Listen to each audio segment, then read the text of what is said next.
Oh, I brought one because I thought I better have one. But thank you.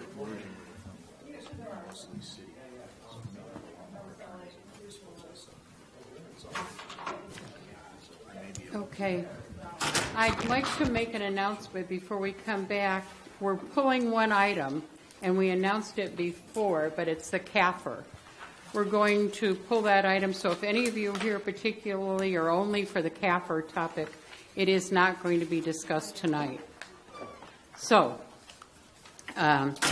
we are going to come back into regular session. Jessica, would you lead us in the pledge, please? To the flag of the United States of America and to the republic for which it stands, one nation, under God, indivisible, with liberty and justice for all. And please remain standing for a moment of silence. We all know what to ask for. We all know what's on our hearts, and I urge you to do that. Thank you. All right, City Attorney's report, please. Sure. City Council met in closed session to discuss 3 items. One of them is potential litigation. The other is, it's listed as potential litigation. It's in fact actual litigation. I can report that the City of Ridgecrest filed a complaint against Southern California Edison, and I informed the City Council of that, and it's in the process of being served, is my understanding. The third item is performance evaluation for the city manager. I have nothing public to report on action taken on any of those items. Madam Mayor, that concludes the report. Thank you. So we will then open it up for the presentation, which we are not going to have, and then go to public comment. Persons wishing to address the council on matters that are within the council's jurisdiction and do not already appear in the agenda may do so at this time. Pursuant to the Brown Act, the City Council may not take action on an item that does not appear on this agenda. Speakers are limited to 5 minutes. Public comment section of the agenda is limited to a total of 1 hour. Each speaker is asked to provide his or her name. Whoever is first, please come forward. Thank you. Harris Brocky.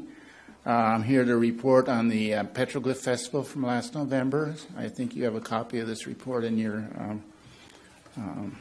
files. But I don't read it. If it just take a couple minutes to read it for the benefit of the people who are here and who may be listening and watching on TV. It's a brief report on the 3rd annual Ridgecrest Petroglyph Festival that was held November 4th through 6th of 2016. Based on the measurement of percent occupancy in the hotels, as well as feedback from vendors and the public, the festival was very successful. The STAR report, which is used to track occupancy in local hotels, shows the percent occupancy has increased steadily since the first Petroglyph Festival in 2014. The percent occupancy on the first Friday, Saturday, and Sunday of November, which is the weekend of the festival, was 46.7% during the first festival in 2014. That increased to 52% for the second festival in 2015 and to 60% during the third festival last fall. The percent occupancy on this same weekend in 2013, which was the year prior to the first festival, was about 44%.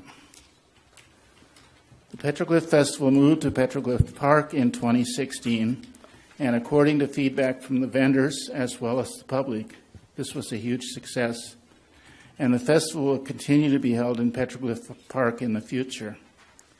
Several of the events took place in Matarango Museum, including the wine walk on Friday evening, the lectures on Saturday and Sunday. Also, the tours of Little Petroglyph Canyon left from the museum. The time at Little Petroglyph Canyon during the tours also increased this year by about an hour each for each person going out there due to some scheduling improvements. The close proximity of Petroglyph Park and the museum made the event much easier to manage and made it easier for the public as well. Some lessons learned will result in changes to subsequent festivals to make future festivals run even more smoothly. For example, the booth layout at Petroglyph Park was determined to be spread out and will be consolidated into a smaller area to make it easier for the public to get to all the vendor booths. Finally, work was completed to obtain U.S. tax-exempt nonprofit organization status under Category 501c3 designation by the IRS. This will enable the Petroglyph Festival to apply for grants and should also make it easier to get donations from local and national businesses. Members of the Petroglyph Festival Planning Committee want to thank the city for covering the festival on the city's liability insurance policy. If you have any questions, I'd be happy to try to answer. Is there any questions or comments from council? I appreciate that. Thank you. During the time of presentation, there generally isn't any discussion from council. We do appreciate it. Does anybody want to say anything, though? I thank you for your fine work. Thank you. Okay, the next person, please. Good evening. My name's Bob McDermott. I'm one of the many pedestrians who risks his life crossing the streets of Ridgecrest, and I'm here to bemoan the lack of designated pedestrian crossings we have in our fair city, an otherwise very safe city. I have to admit that before reading the vehicle code laws regarding pedestrians, I was ignorant of some of the finer points of the law, one of which is that pedestrians may cross at any intersection, whether it is painted as a crosswalk or not, unless it otherwise says, do not cross. That being said, I believe that the deaths of pedestrians that account for 22% of all vehicle-related deaths could be reduced by painting crosswalks in as many intersections as possible. If nothing else, it alerts complacent drivers with a visual prompt to be on the lookout for pedestrians. When China Lake was repaved, Caltrans failed to repaint the crosswalk that had previously been at the intersection by the post office and China Lake. And last year, the year before, we had a horrible death there that may have been contributed to by the fact that there was no painted crosswalk there anymore. This is, in fact, a violation of the law which dictates that no existing marked crosswalk may be removed without proper notice of the public. And I don't remember if there was or wasn't. I don't recall seeing any notice about them not putting that crosswalk back there after they repaved it. I only hope that the city will be proactive on this issue and not wait for further deaths before taking action. Unfortunately, some of the stop signs and crosswalks that have been added in the past can be seen as a memorial to the death of some hapless pedestrian, not the way I want to be remembered. Now, I don't want to be a citizen without a complaint, or with a complaint, without offering a suggestion. And I know that money's tight, so I want to go on record as saying that I will donate $100 to the acronym PAINT. For pedestrians are individuals, not targets. Hopefully, other like-minded individuals will contribute what they can to paint the many needed crosswalks throughout Ridgecrest. Thank you. Do you have a way that people can make that donation? Is it a nonprofit, or how is this? This is the first I've said anything about it, so I don't know if that is something that the city can open up coffers and people that would be so inclined could contribute to the painting or the paint that would go to painting these crosswalks. I don't know. But Could I'll we put have $100 some- in there as soon as you decide where. Could we have some discussion from staff of how that can be accomplished most readily? What, as far as donations or the striping? This donations, Oh. donation process. Well, if it's donated, it's designated, we can set up a separate trust account. Okay, So we could start that. Here's $100 to start it, and I'll match. hey, cool. Okay. And I don't know, we always have an infrastructure meeting the fourth Thursday of every month. Exactly. And if you wanted to come to that, we can have a lot more free conversation about if there's specific intersections too that you. That'd be terrific. Well, and there are also, we're bound to follow the MUTCD as far as any of our striping and marking on streets. And the fact is it is frowned upon to put any sort of striping at uncontrolled intersections. It's the city of Los Angeles was sued, and they took out all their mid-block deals because they were sued for millions of dollars. Because the point is the people out there are not protected. They think they think there's a wall built up. They can just jump in front of a car. Cars couldn't stop that fast, so they went through a multi-million-dollar program of removing all mid-block crosswalks because of the liability. And here, in the way I was trained as a traffic engineer, you do not put, except for schools, that's the only exception, and there's a separate section in MUTCD for markings of schools. You do not stripe a crosswalk at an uncontrolled intersection.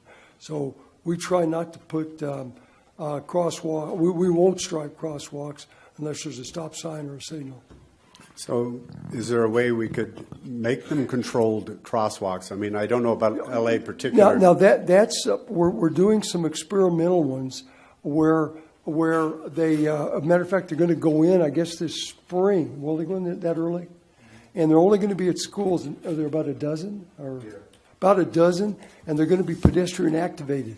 Now, those are fine because they're going to actually have the lights. Pedestrians hit the button, the lights come on, and then with the lights on, that's supposed to be a fair enough indication to the driver that, hey, someone's going to be using the crosswalk. They are desperately needed. There are so many communities, I'm sure, people that have left Ridgecrest and gone elsewhere. I mean, you see them painted, you see the flashing lights, you see the signs, you see everything but a gate going down in front for them. Well, if you can, as Councilmember Stevens suggested, we can put this on a future infrastructure. We'll make sure that you're aware of it. Because if you can kind of identify the intersection, because they cost money. What we do for those kind of pedestrian signals, because we're going to install our first ones here shortly. If you can identify the intersection, we can discuss it in infrastructure, and then we can take a number of those at once for an HSIP application, because we really don't have general fund money available for that type of thing. But the HSIP is a program. It's a hazard safety improvement program, and that's how we get our financing for those types of facilities. Okay, thank you. I'll keep my eyes open for that. Mr. McDermott? Dennis, can I ask one quick question? Sure. Can you explain why that crosswalk by the post office is no longer there, sir? That's a Caltrans decision, not mine. Yes. I just wanted you to clear it up so that it wasn't the cities that did that. Okay, next, please. Sir? Good evening, Mayor and Council members. Solomon Rajaratnam, 605 Suzanne Street. I'm on the Chamber of Commerce Board of Directors. I'm representing Chamber of Commerce today. And I want to make an announcement that Chamber is hosting a 2017 Indian Wells Valley Economic Outlook Conference on the 23rd of this month. So I just wanted to invite the council as well as the public for that. And the tickets are $40 for Chamber members and $50 for non-members. And a table of 80 is $260. And Mr. Scott O'Neill, Executive Director of IWA Economic Development Corporation and China Lake Alliance, he will be the keynote speaker for this year's conference. So this is his first time he is speaking publicly after his new assignment. So hopefully we'll be able to hear a lot from him and would be able to have great ideas for the economic development of Ridgecrest. So just wanted to make this announcement today, and thank you for the opportunity. Thank you, sir. One quick question, sir. Forgive me. I didn't catch where, right here. I didn't catch where it was going to be at. It's at, I didn't say that, I apologize. It's at Carnegie Center on February 28th, starting at 7 o'clock. 7 o'clock is the Business Expo. 8 to 12 is the conference. Thank you, sir. Thank you. Thank you, sir. Good evening, Council. Mike Neal. I thank the gentleman for his proactive suggestions about the crosswalks. So I'm going to springboard off of that. I'm going to bring back up to you the issue of the intersections of Warner and Alvord. Alvord and Sanders Street at Ridgecrest Boulevard. So I've been working for over 2 years now, noticing that bicyclists' lives are not safe at those intersections because of the bulb outs, excuse me, and the restricting supposed pedestrian safety island, I guess is what it's called, in the middle of the street, restricting the driver's ability to move over to the left. I just had opportunity to note one of these bicyclists. I was coming up here during one of the last light rains we had, and came up right behind him. The guy was clearly worried for his safety because he literally had his bicycle tires almost scraping the curb on the bulb out, worried about cars being there. And I dare anyone to go through there and go over there and just stand there in that 3 feet that basically is provided where cars are not supposed to be, and tell me if you feel very safe. I certainly would not, and I don't think any of them do. And I've also pointed out several times that people turning left into that section of the road between those two barricades always swing out, and so they are in that supposed 3-foot safety zone that these poor bicyclists need to occupy if they're there at the wrong moment in time. So I also am going to offer $100 of my money to help pay for any city labor involved to modify those, as I thought that I was told was going to be done quite some time back. And I'm not going to quit pressing this issue, so I'm going to start writing letters to the editor, so forth and so on. I'm going to ramp it up a little bit if something doesn't get done, because I feel that some of my citizens in this town are needlessly in danger at those intersections. Speaking of danger to individuals, we noted a few women's marches here in town, and I think the most prominent part of the content of those women's marches is the slogans of right to choice and my body's my body, so forth and so on. Well, the first one also took place about 4 days before the massive March for Life in Washington, D.C., which has happened. I didn't know this till last week. Every single year of the 44 years that we suffered under the faulty decision of the Roe versus Wade Supreme Court decision.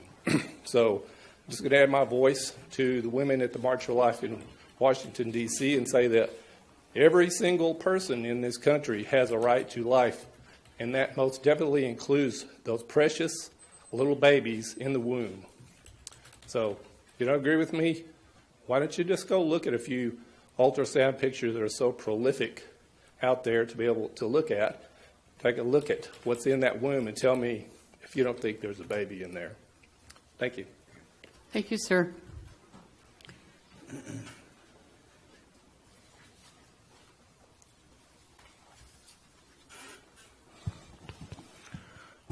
Dave Matthews. My address and phone number are on file. I want to go on record tonight to note that even though I am here, I am not going to say much of anything because I am too PO'd. And just to give you a hint of why I am PO'd, read the headlines on today's Daily Independent. Sergeant John Penny Pool is closed. A closer look. That is was not only a public pool, it was also a memorial. So keep your eyes on the letters to the editor. If they publish them these days, I don't know what's going on over there because I haven't seen too many lately. Maybe people are just getting lazy. But I'm going to compose some thoughts and ideas about that particular subject. And oh, by the way, watch out for your shadow tomorrow.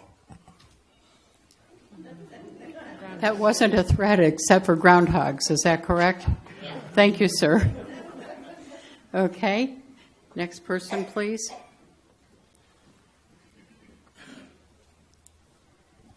Hello, my name is Jennifer Small, and I'm here to just voice my concern. It was very shocking to hear about Penny Pool. closing, and it's upsetting. It's upsetting for our kids, and it's upsetting for the community. And I believe that I would like to look into ways City of Ridgecrest can start investing into the community, investing into the kids of this community. We need to change. We need to do something better here. We don't have a community that people are going to want to be in. So I would just urge the council. I don't have the answers. I'm willing to, start looking for answers, but I also ask that it be on your mind as well. So thank you. Thank you very much. Anybody else? Okay, with that, we will close public comment and open it to council announcements. So let's start down this way. Lindsay? I just wanted to announce that Cheer, the local homeschool group, is having a melodrama performance next weekend on Thursday and Friday night, and then Saturday afternoon. It's a really fun event. They serve dinner at night, and then when the villain comes out, you get to boo and hiss and throw popcorn. And my family has a blast, so I just wanted to open it up to let everybody know about that. Thank you. Wallace? I don't have any right now. I have none. Okay, we will then go to the consent calendar. All items on the consent calendar are considered to be routine by city staff and will be approved in one motion if no member of the council or the public wishes to comment or ask questions. If comment or discussion is desired by anyone, that item will be removed from the consent calendar and be considered separately with public comment before action is taken. Do any members of the council wish to have an item removed? I would like to remove 2 and 6.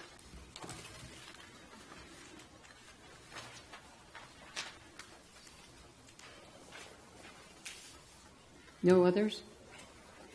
Okay, is there anybody from the public who would like to have an item removed? And not removed, pulled, sorry. 5, Dave? Thank you. Okay, then, being no others, we will entertain a motion to approve 3, 4. I move approval of 3 and 4. Second. Mayor Pro Tem Maurer. Aye. Vice Mayor Thomas. Aye. Mayor Breeden. Aye. Councilmember Martin. Aye. Councilmember Stevens. Aye. 5 ayes, motion carries. Okay, the first item is number 2. I asked for that one to be removed. I have some questions. Could I ask you to come up, please? I really applaud what you're doing. I think you guys are doing a great job. Thank I you. have some questions. Yes. And I would help me understand. Sure. I asked for the information from Ty, if he would send us what the TID and the Tourist Improvement District and what the rules for forming it was and how it was supposed to be. And if I look on page, I think I got it here. Page 7. It talks about how much money is to be given back to that organization based on your dollars, and the review was 69%. Yes. And I can't make that come up to this. Can you You tell me wouldn't. why I can't? In this report, what we did is we had things that were coded to the wrong category, which made that percentage lower. Now, we do have a 15%. We're allowed by the district to have a 15% swing either way, more admin or more marketing.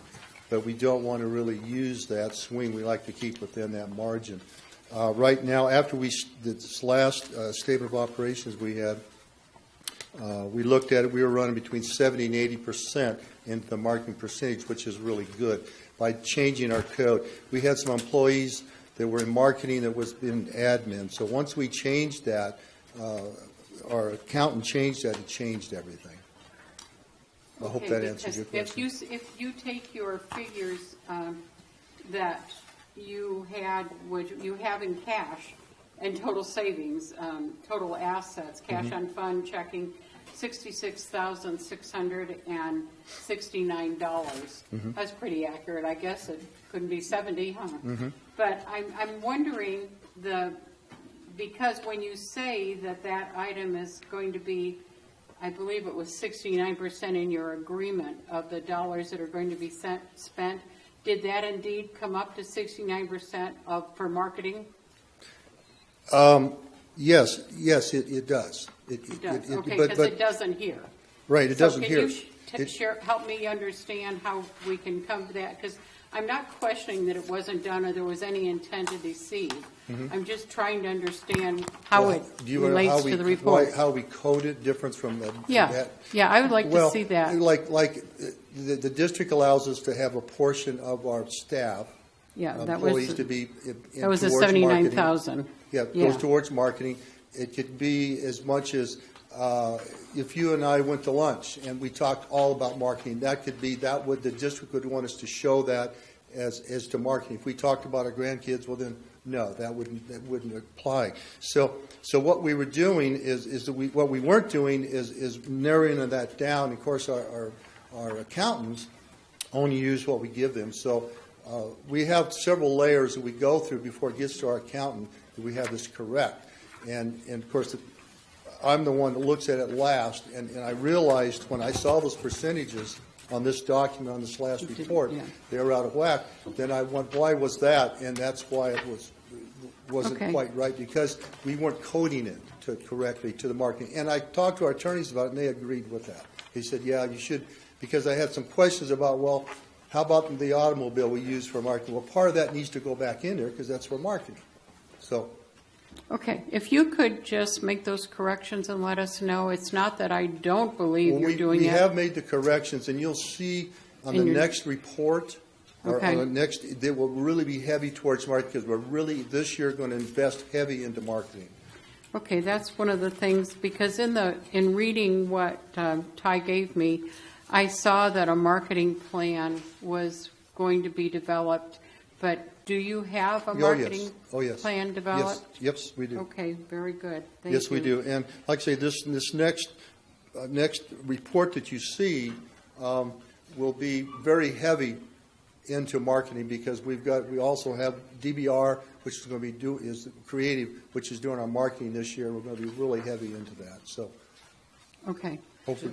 And just to clarify, the change he's talking about basically started in December of this last year. Of So 2016. it's not a part of this report at all. Okay, Yeah, that would thank explain why I couldn't make it come out to Right, any yeah, numbers it I started- thought. Right, correct. Okay, I have heard through and I asked Councilman Thomas, who I know attends most of your meetings, there was some discussion, and I thought what the RACVB still owed the city was about $12,000, but when I look and see you're down to about 8,000 something, and was there discussion that you were going to ask us to forgive that? No, ma'am. It comes out of our allotment every month. And it will end in September, and it will be a zero balance. Okay, very good. I don't want to see that. And then I'm going to state a personal opinion. I have not discussed this with anybody in council. I know the TID is those people who pay for it, vote. The city has a voting membership on the RCVB, and I'm wondering if we don't have skin in the game, what do we have? I would like us to look at this at some point in time of how we decide that our vote is equal to somebody's who has put many, many thousands and thousands and tens of thousands of dollars out to make votes, and we have no skin in the game. Am I incorrect that we do not have skin in the game? I would think you should. I mean, you're monitoring this. I'm here talking to you. I absolutely think that you do. And well, how skin do in we the go game, about I'm that? thinking is dollars we contribute, just like Right. those other TID members do. Right. We'd have to discuss how to go about doing that. Because the district is formed, by the state, and it's something we really can't move it around too much. And what it is what it is. Okay, And I have would to like follow us the to letter look of the at law that with then. I'm sorry?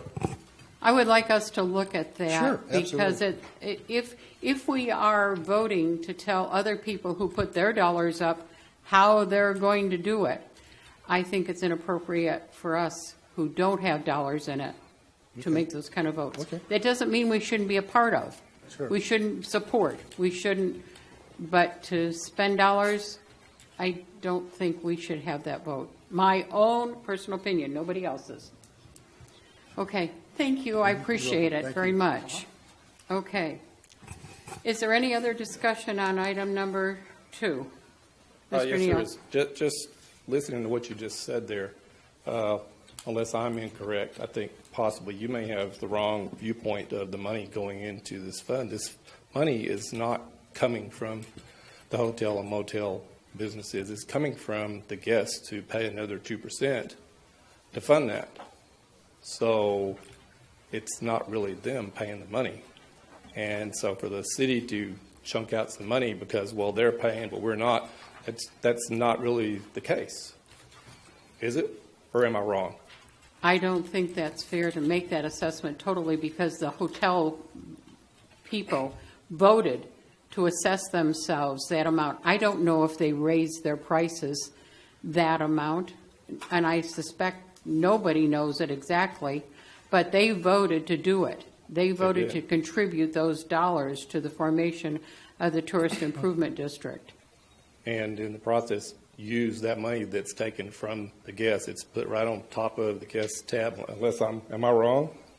I'm sorry, say that one more time. The money that funds this, does it not come from the guests, the 2% that the guests pay on their bill? But See, you so- don't know that that 2% was added to their bill. I don't know that, and I'm sure none of us know that. Well, Is it logical I to doubt if assume they're it could letting be? them, I would be real surprised if they let them get off the 2% and pay it themselves.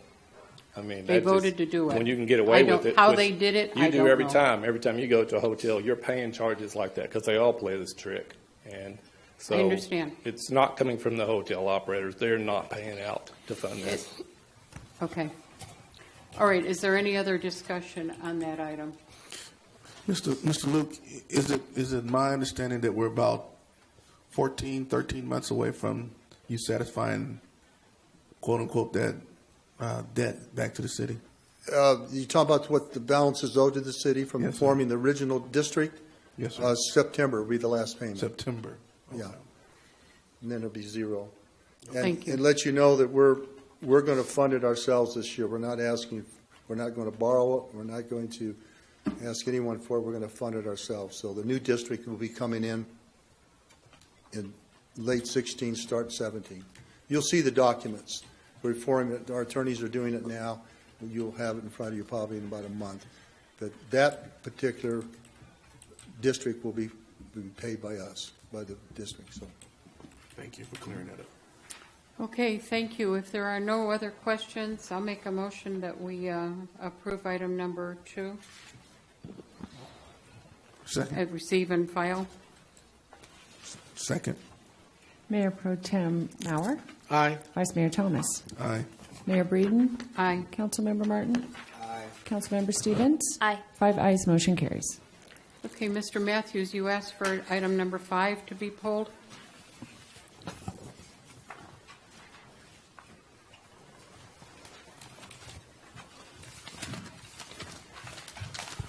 Yes, another set of change orders.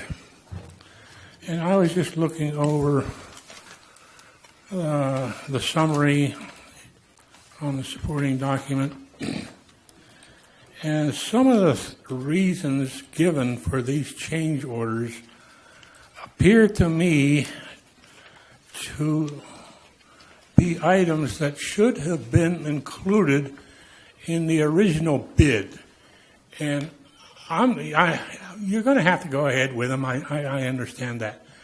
But I want to ask the question, what's going on with this contract? And maybe we need, maybe some others. Is there actually somebody who's looking at the bids before they go out? I mean, not the bids, the request for bids. Because I can't see why some of these things had to have come under a change order when they should have actually been in the original request for bids. So that's what I've got tonight.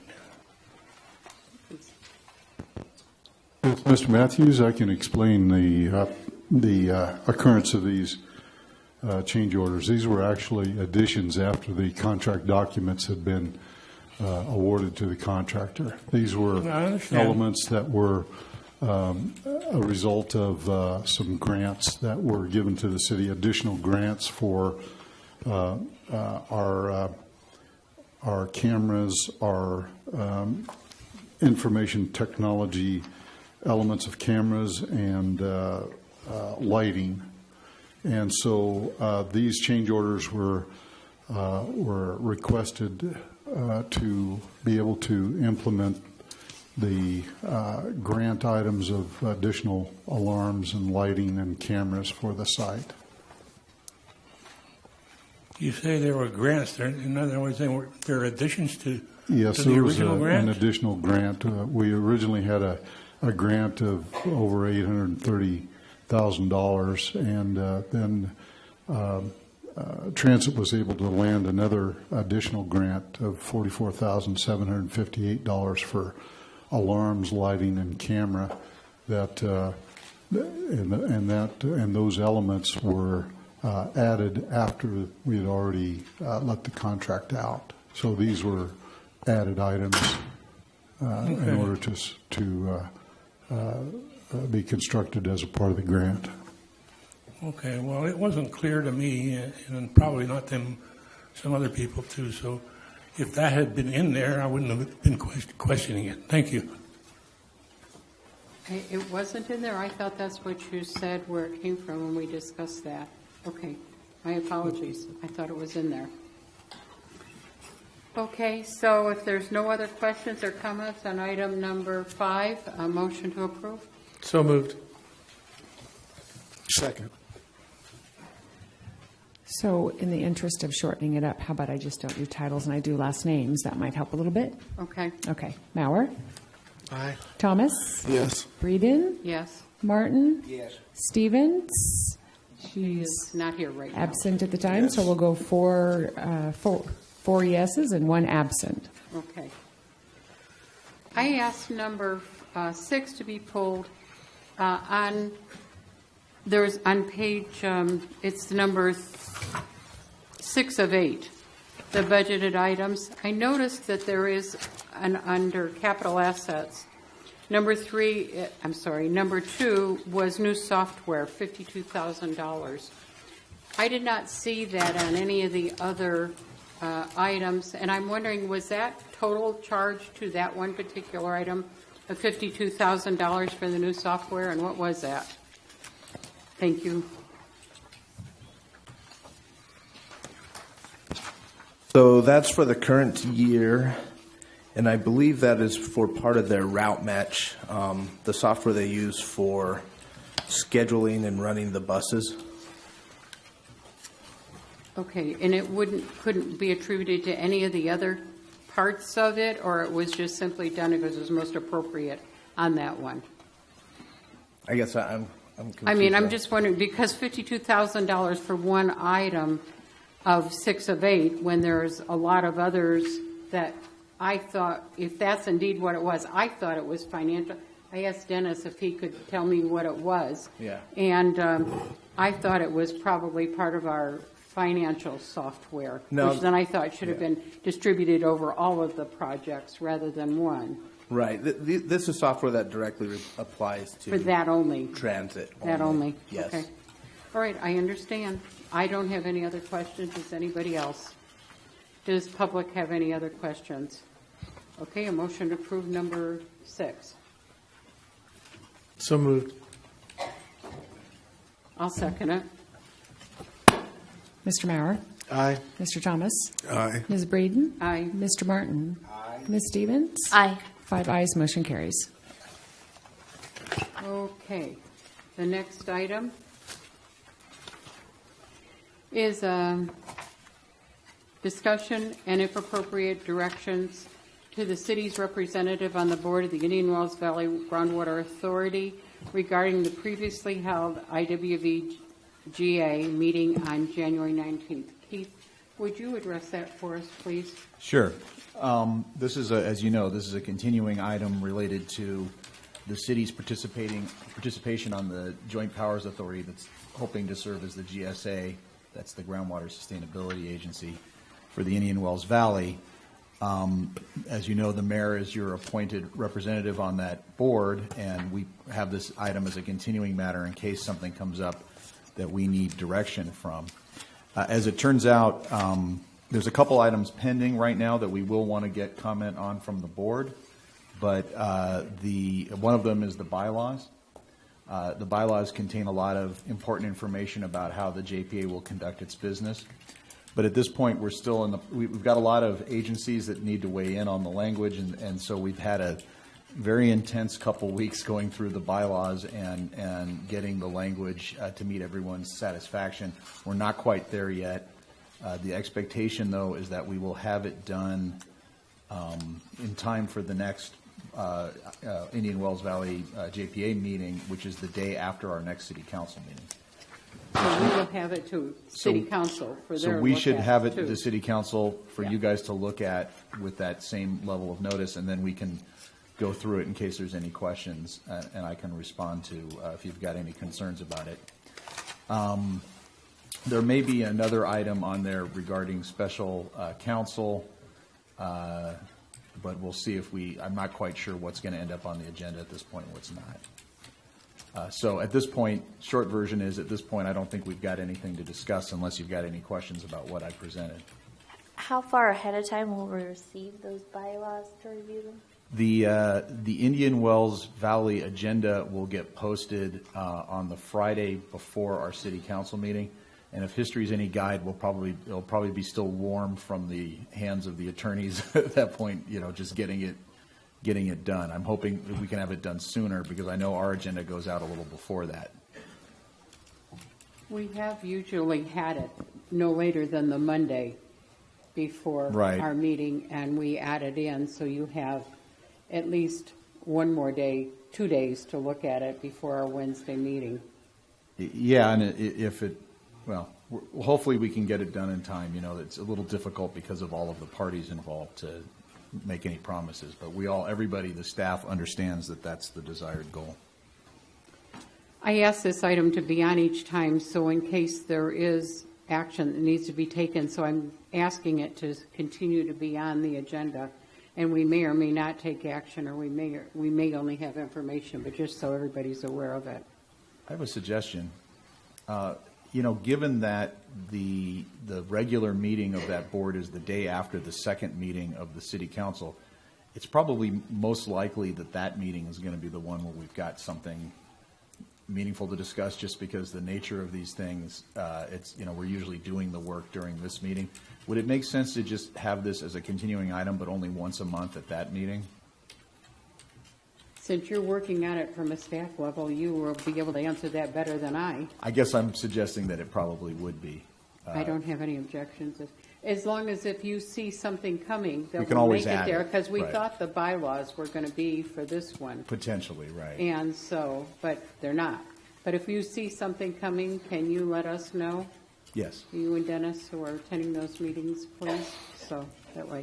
Well, then, let's just do it. We'll have it on the meeting before that meeting, the third Wednesday of the month. And if something comes up, you'll put it on for It us. just seems like that's when everything's going to be ripe, just the way these things Okay. are going. In the bylaws, is there anything being written in on holding nighttime meetings? No. But How- there has been significant discussion about that at the board meetings, as the mayor, I think, reported at our last meeting. And I think there's general agreement that there will be some night meetings, and we haven't figured out exactly how often or when or which ones and so on. But the mayor's done a good job of expressing that desire on the part of the public to have as much of it done at night as we can. We usually have about 50 or so people out there, sometimes more Yeah, than it's that, pretty well listening. attended. It's much more than we have here at our meetings. And they are coming because there's specifically those items in which they are interested. But I did ask, because Supervisor Lovingood coming from San Bernardino, and it was very difficult for him to make night meetings, and rather than say, well, you don't matter, so don't come, we wanted to be able to have the night meetings when we were taking particularly significant discussion and perhaps making decisions that were important to everybody, rather than, all the decisions are important, but the most meetings, we wanted to be able to have it at night when public, and there was agreement general on that. And I will say that, a couple things. Bear in mind that one of the things that's being agreed to and will be in the bylaws is that there's going to be something called a policy advisory committee, and that's going to be a kind of I guess, a water user public participation forum to have input on the creation of the groundwater sustainability plan. You know, I suspect that those meetings, as they'll be locals, will probably be done at night, and so that's sort of thing one. That should happen. And I don't know how regularly. It's going to be up to that committee to decide when to schedule them, but I, would suspect that would be an opportunity. And bear in mind that, I mean, right now we have a lot of exciting meetings because we're doing things like the bylaws and getting everything formed. But pretty soon, I'm hoping that the JPA will sort of settle down into more routine matters while the GSP is being developed. And once that happens, I don't know that most of those meetings will be of interest to the public. The ones that I think the public will be interested in particularly will be the ones where we're considering and adopting the groundwater sustainability plan, as well as any meeting where there's fees adopted. And so, we can arrange to have either workshops or meetings done at night on those items, even if the regular sort of the routine meetings are during the day, as a way of sort of accommodating the schedule for all the people that have to travel very far. That's what we discussed. So those are the two items. Okay, so there is no action on that. So item number 9, Mayor Breeden, with concurrence of the council, will appoint members to the remaining council committees, boards, and commissions. Number 8. I'm sorry, did I say 9? Okay, my apologies. Number 8, I can read. Sometimes. Mr. Lemieux, I asked you, if you could tell us the possibility of appointing non-elected officials to some of the committees where there wasn't either sufficient time or sufficient interest and time to attend all those committee meetings. And both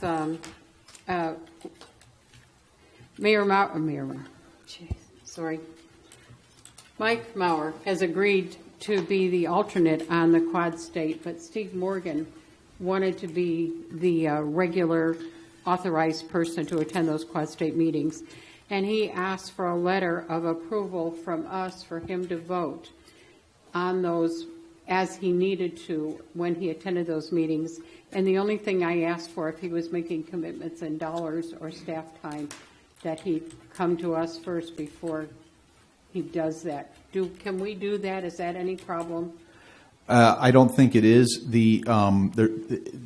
So these are outside committees. They're not our internal committees. So That's there's correct. two sort of levels of inquiry. One is, can we do it under the municipal code? And the second is, can we do it under the rules of whatever that committee is? I can't speak to the second question. As far as the first question is concerned, I don't see anything in the municipal code that would prevent this. And I can tell you that I'm aware of other districts and agencies appointing non-board members to sit in committees and including the Metropolitan Water District, for example. So I know it is done routinely, I guess. But I don't know for a fact that Quad State or any of these other committees would permit it. Sometimes there are requirements that it be an elected official. For example, I think with some of the Aqua committees, you're supposed to be elected officials. Quad State said that as long as they had a letter. Okay, well, we can do that. Then we would, but I wanted the letter to say that he could not commit us to dollars or staff time without approval of council. That seems sensible. Okay. So the other two items were the roundtable for BLM. Both Mr. Sanders and Ms. Acton expressed interest to be on that, and both of them expressed to be on the energy conservation plan. And is the same thing applicable there? Yes. Okay. May I ask, Jim Sanders was appointed to Planning Commission. Does that change Yes, things? that was. Just asking. What I'm not sure I understand. He's a planning commissioner. He's a planning now. commissioner now, and he's being appointed to an outside committee. Correct? Yes. Yeah, I don't see, it's the same issue as with Mr. Morgan. Okay. Just wanted to make sure. All right. I have no problems then doing that with your approval. And I wanted to separate it. Mr. Sanders has a position already with the Planning Commission. It's a very long and detailed time that's needed, and Ms. Acton had asked to serve. I don't know how you all feel about that. Does anybody have any issues with either one, that they would rather appoint one over the other? Do we can only pick one? Is that what you're saying? You can only pick one. And one is an alternate. Yeah, the other one would be the alternate, but only one is speaking for the, Well, for the it council. seems to me that Jim, if he's the city representative, being on the planning commission would be more appropriate than Miss Acton, but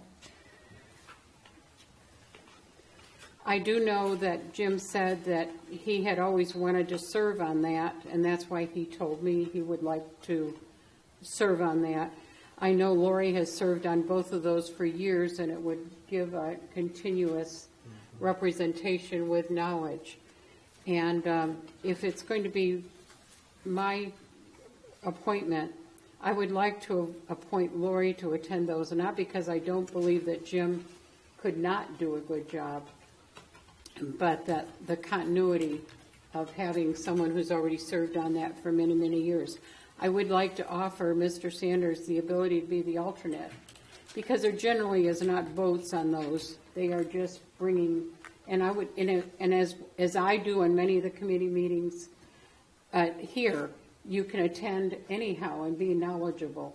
So I would like to do it that way, so we do have somebody who is there, and we have a continuity of knowledge. If Mrs. Acton is not going to be there, then I would heartily ask her to let Mr. Sanders know, if he isn't, that she would be there. So with that, and How are we going to get reports on these? well, that's what I'm going to ask, if part of their agreement is that they give us written reports on what's happening, because otherwise we're not going to know. Yeah, exactly. And so with that, if there's no problem, I would like to see that done. I see Sam, I see you're up. Did you want to make a comment on that? Please. My name is Sophia Merck. Everybody calls me Sam. There are minutes to the BLM meeting that we could generate to the clerk of the board, and then that way you would have knowledge of what's going on. But we do it every month, and you would have that knowledge. And we would be happy to do that. That's the same thing. That would The same thing our VCB does as well. They send in the reports, monthly Pardon me? reports. The reports on the BLM, I mean, as far as the monthly meeting that we have. Correct. I was just saying we already have an organization that does the same thing with what you're suggesting, which is a good thing. Yeah.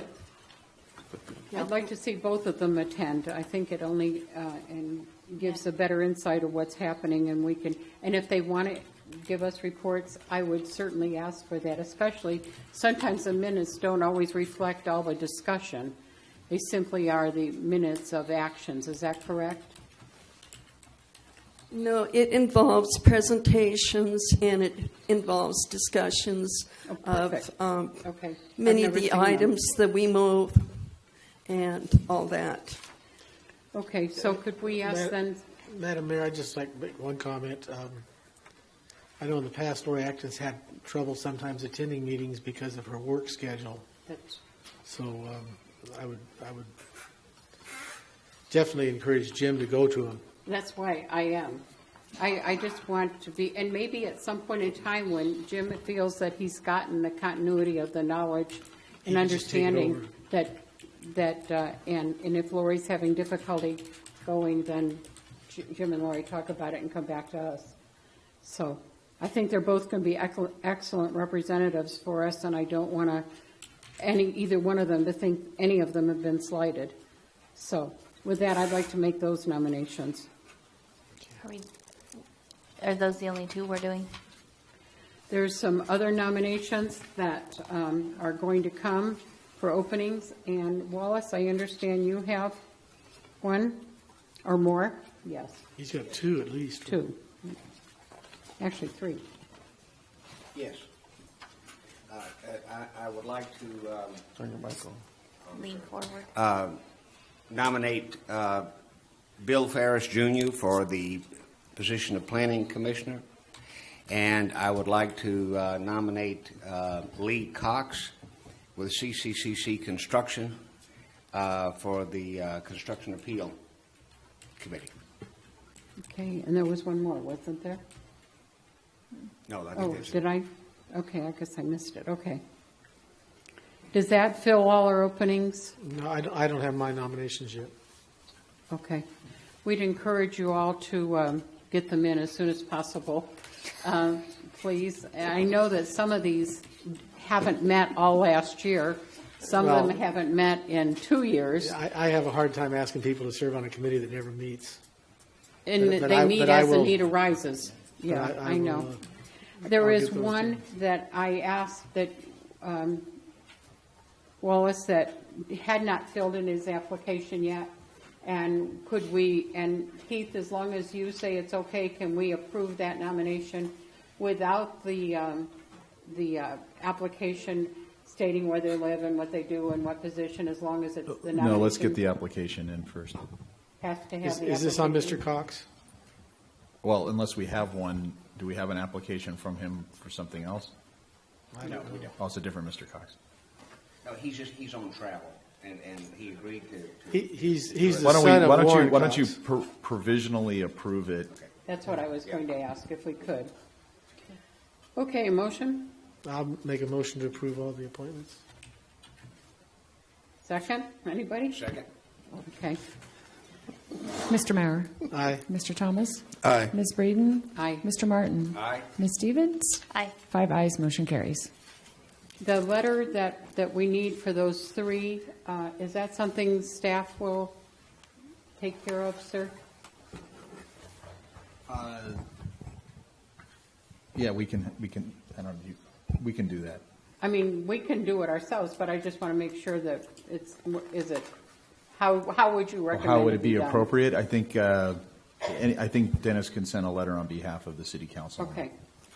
All right, thank you. Okay, the next item is number 9. Councilwoman Stevens, would you address that? I think, Mr. Lemieux, did you want to discuss the letter that we received first from the tribe? Sure. So I guess there's been a little activity since this came up at the prior meeting. And I wasn't at the prior meeting, so forgive me if I misstate some of that, what happened. But my understanding is that there was some discussion about the procedure that tribe would take in getting the land dedicated to trust land. We had a bit of a surprise in that instead of using a process that would result in the NEPA process being followed, NEPA being an environmental review process that's contained in federal statute, we were surprised to learn for the first time that they worked out a deal with the federal government so that the property could be taken as trust land without going through the NEPA process, and instead through this sort of checklist process that's a significantly less useful process for purposes of environmental review. So that caused some concern. And I brought the matter to so we received a letter from the tribe explaining what their intention was and what they were doing. I transmitted a copy of that letter to our tribal expert and asked him the question, does this appear to you to be a violation of the municipal services agreement that we had? And he produced a letter. And I also asked him, what do you think the appropriate response should be by the city in your view? And we discussed it a little bit, and he ended up producing a letter, which you received, and I guess it's available if the public's curious. Short version is that, in his view, there is a reference in the municipal services agreement to NEPA in the recitals at the beginning. It says that the tribe intends to follow the NEPA process. But the obligations contained in the agreement don't say specifically that they're going to follow the NEPA process. It doesn't have that in there. So that raises a couple concerns. I mean, one is, are they dealing with us honestly and truthfully? Then, was this some kind of attempt to bamboozle us? There was a lot of discussion about NEPA and environmental review at the, I can see there's a lot of action on this letter. There was a lot of discussion in our public hearings about that topic. So in any case, it doesn't appear, he gave the opinion in the letter that this doesn't appear to be a breach of the municipal services agreement. And we talked about it further, there will be environmental review here, and that's going to take place as part of or following the compact that's negotiated with the state. There's going to be something called a TEIR, tribal EIR, that's analogous to CEQA. And at that point, these environmental concerns are going to be raised.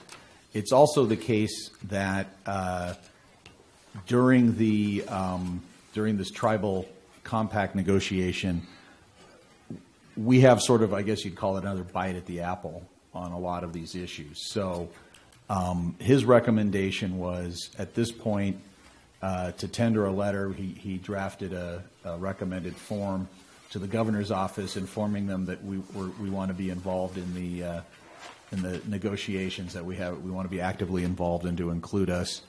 I let the tribe's attorney know that was a recommendation we received. They obviously didn't object to that. They feel like they need us to be there. So that's sort of where it stands right now.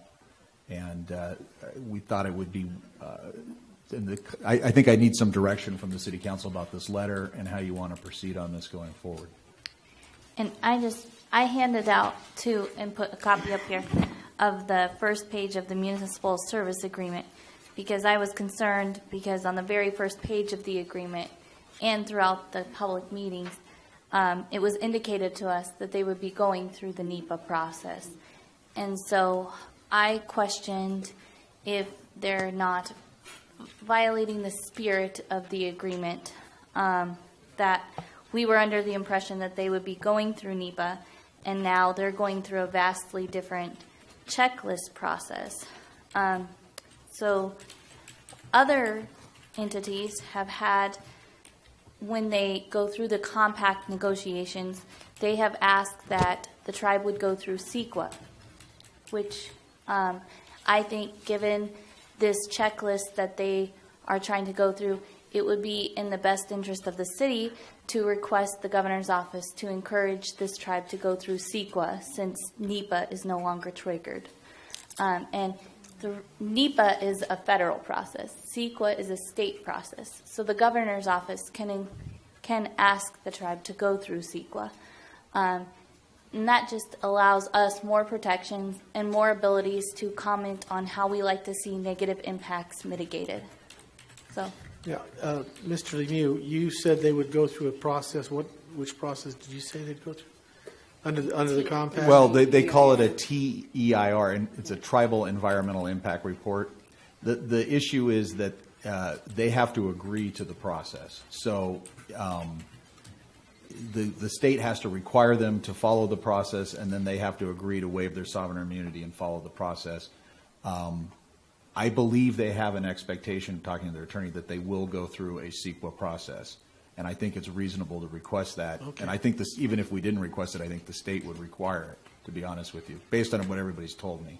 Okay. And the tier, the process, they attached to that email the sample checklist as the alternative, and that's not as high a level as a CEQA or a NEPA process. And so that would be, like I said, I was very concerned to see when they first said that they were not going to be going through NEPA, that we wouldn't have a voice anymore.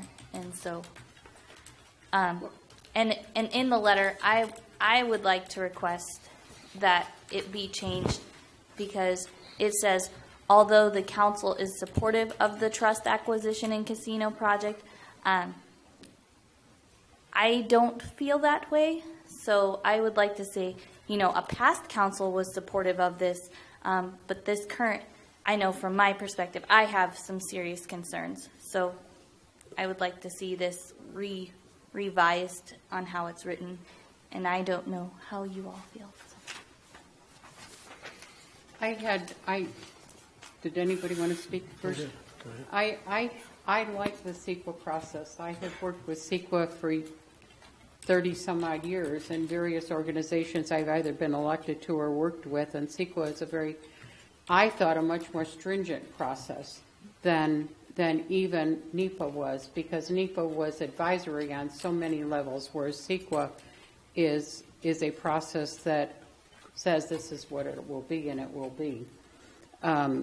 Given those areas that you find are significant.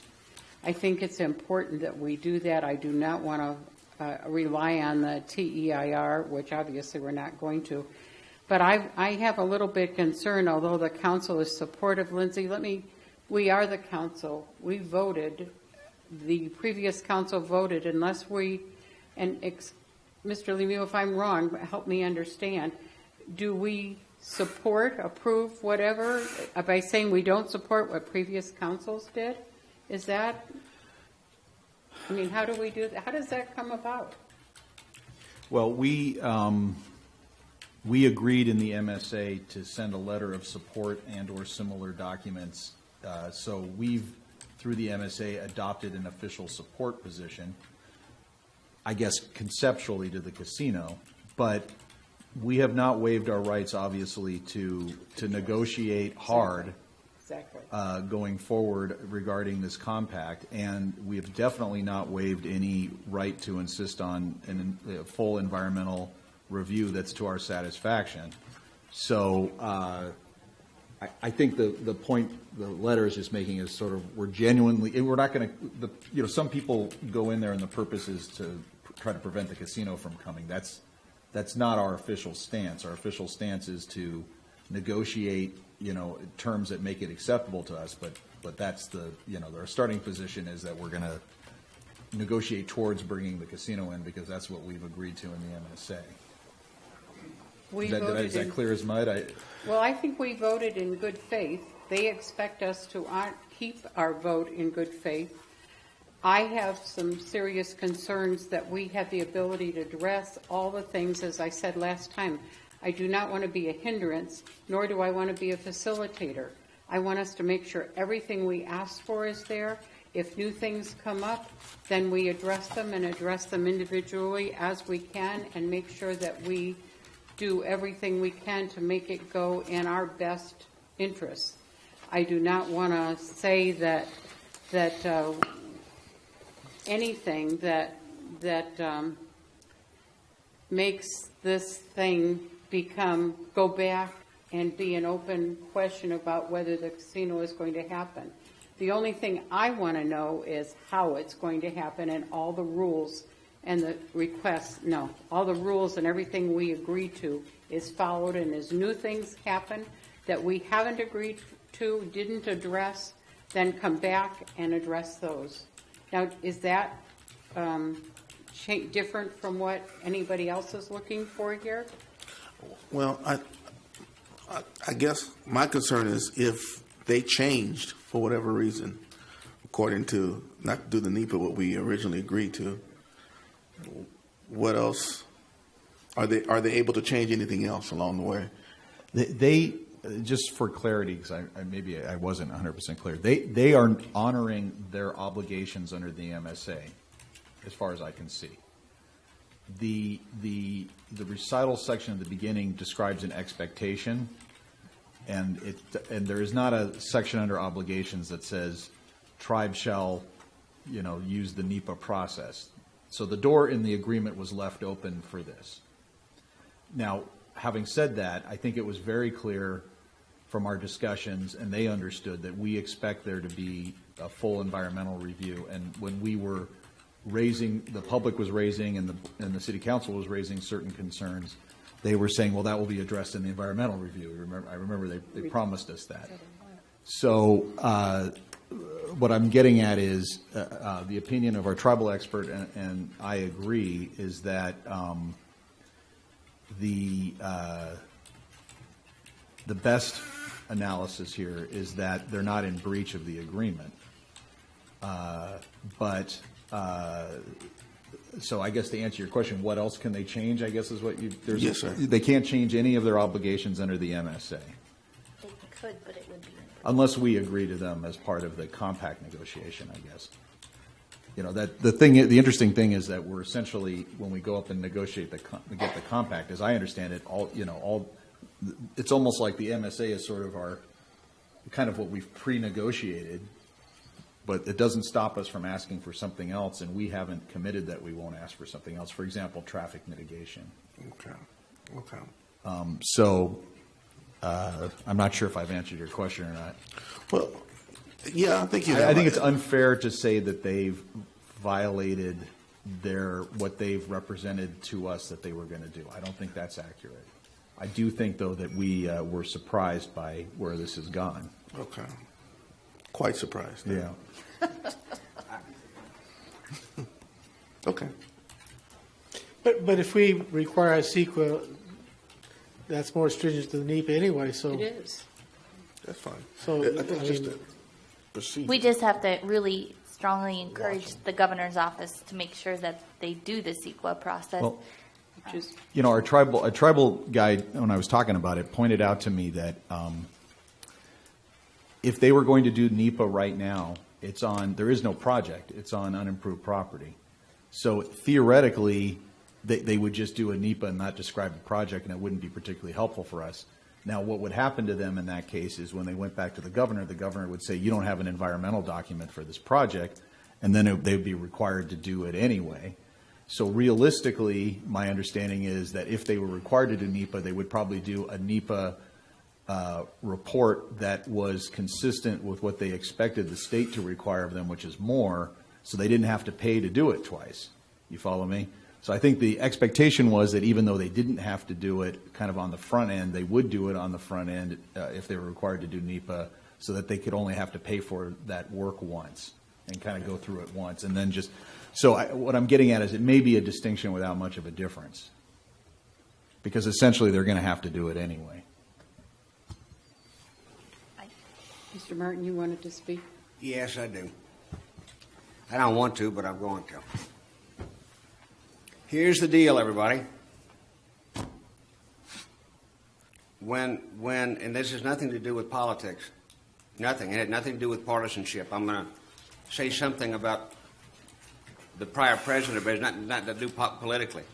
When Mr. Obama first addressed the issue of Obamacare and the Affordable Care Act, there were about 8 or 10 points. You know, your children could go to 26 and still be on insurance. Everybody said that's terrific. He said that we didn't want to have people thrown out on the street because of horrible medical conditions and going into bankruptcy, medical bankruptcy. Democrats and Republicans agreed to that. Everybody agreed to those initial 8 to 10 points that the president had. I mean, everybody. I did. I said that we got to do something to help this thing out. And then the next thing you know, those 10 points that everybody agreed on was given to some highfalutin Ivy League folks, and they turned that into 25 pages of smoke and mirror that nobody on earth could understand.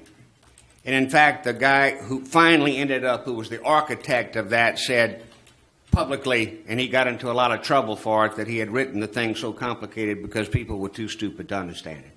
It wasn't that the Americans were too stupid to understand it. It was by design. By design, it was purposely done to be so complicated, so involved, that no one could understand it. And it took a stack of attorneys to even begin to remotely cut through the smoke and mirrors. And we have learned in the past decade that this is becoming more and more and more a tried and true approach. And we see it in multiple things. We smoke and mirror it to where nobody can understand it. The high-powered attorneys come in, they drill it, they get signatures, and then they run, and everybody's left to wonder what happened. In my opinion, the issue on the casino is exactly precisely that. It requires some of the smartest minds in Las Vegas to come up with these plans to do these things. that require a whole fleet of attorneys, tribal and specialized attorneys. Even Mr. Lemieux can't address it. He wasn't trained in that. A whole fleet of special tribal attorneys to understand it. And they descend upon small towns who can't hack it, who don't have the budget. They don't have the... Who has a fleet of tribal attorneys to take advantage of small towns? I'm sorry. And so what has happened with this thing is just that. From the very beginning of this thing, it's been smoke and mirrors and attorneys and questions that are never answered.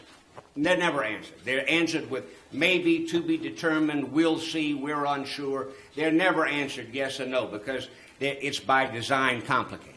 It was so complicated after many of those meetings, I produced a 20-minute video, which many of you saw and many of you didn't, whatever, but I took the time to try to simplify the whole thing because I was shocked at how complicated it was. And I wanted to reduce it to some very simple points that people could understand.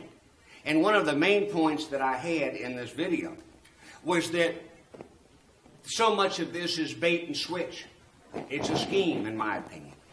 Listen, I'm going to make this simple. I'm not trying to be argumentative. Whereas the tribe intends to ask the Bureau of Indian Affairs to initiate the Federal Environment Review process necessary to comply with the National Environmental Policy Act, NEPA, as a first step, by golly, to taking said parcels into trust. And that was discussed again and again and again and again in meetings. It was a trust. The spirit of the law, Mr. Lemieux, was that we would have the protection of NEPA. That was the spirit of the law, and that's what's written right here in front of me. That's what we signed. That is what we agreed to. It's not this little thing as if it were coffee and, oh my gosh, section C, pursuant to, where to, they changed 3 words. That's not what we're talking about here. We're talking about trashing the only protection we have left in this thing. All of the protections for our water table and our water rights that were initially put into this thing, when it was all said and done, they've all been whisked away. There are none. And the only protection we have is NEPA.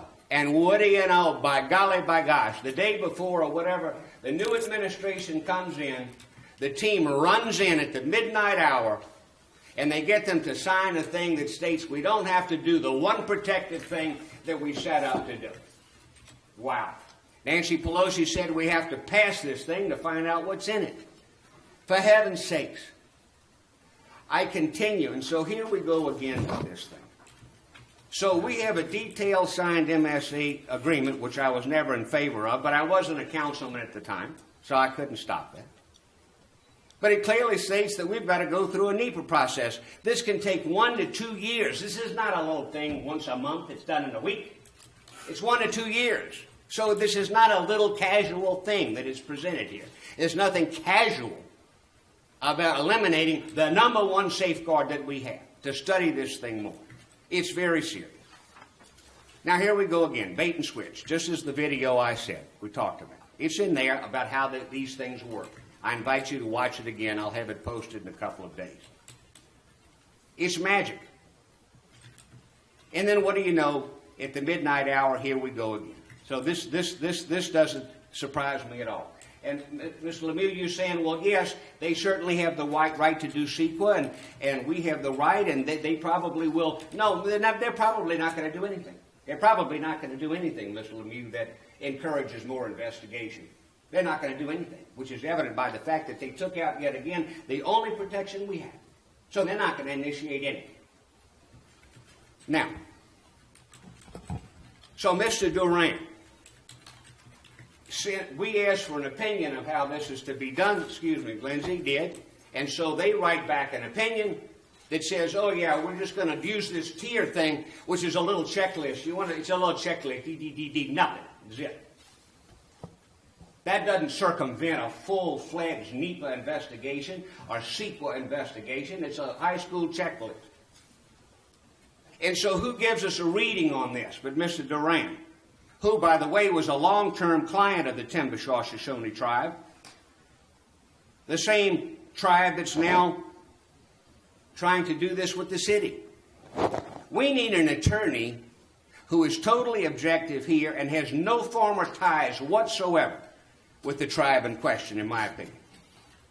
Just like so many concerned citizens, we're letting the fox watch the hen house. Plain, pure, and simple. That's what my video said, and I stick by it.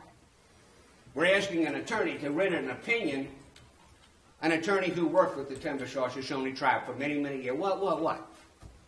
As a councilman, I don't know if I can demand something or not. You can tell me what I can do or not do. But right now, for the purpose of the public, I'm demanding. You can tell me. I'm demanding that we get a second opinion, an opinion from an attorney that is not directly tagged to the tribe, an objective opinion on this thing before we go any further to it. And here's the thing.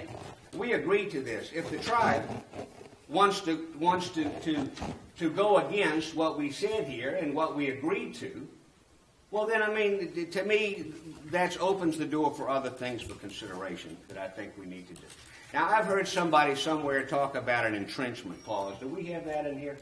Is there a clause anywhere in here that talks about that the next council cannot change anything in this, or was that just hearsay?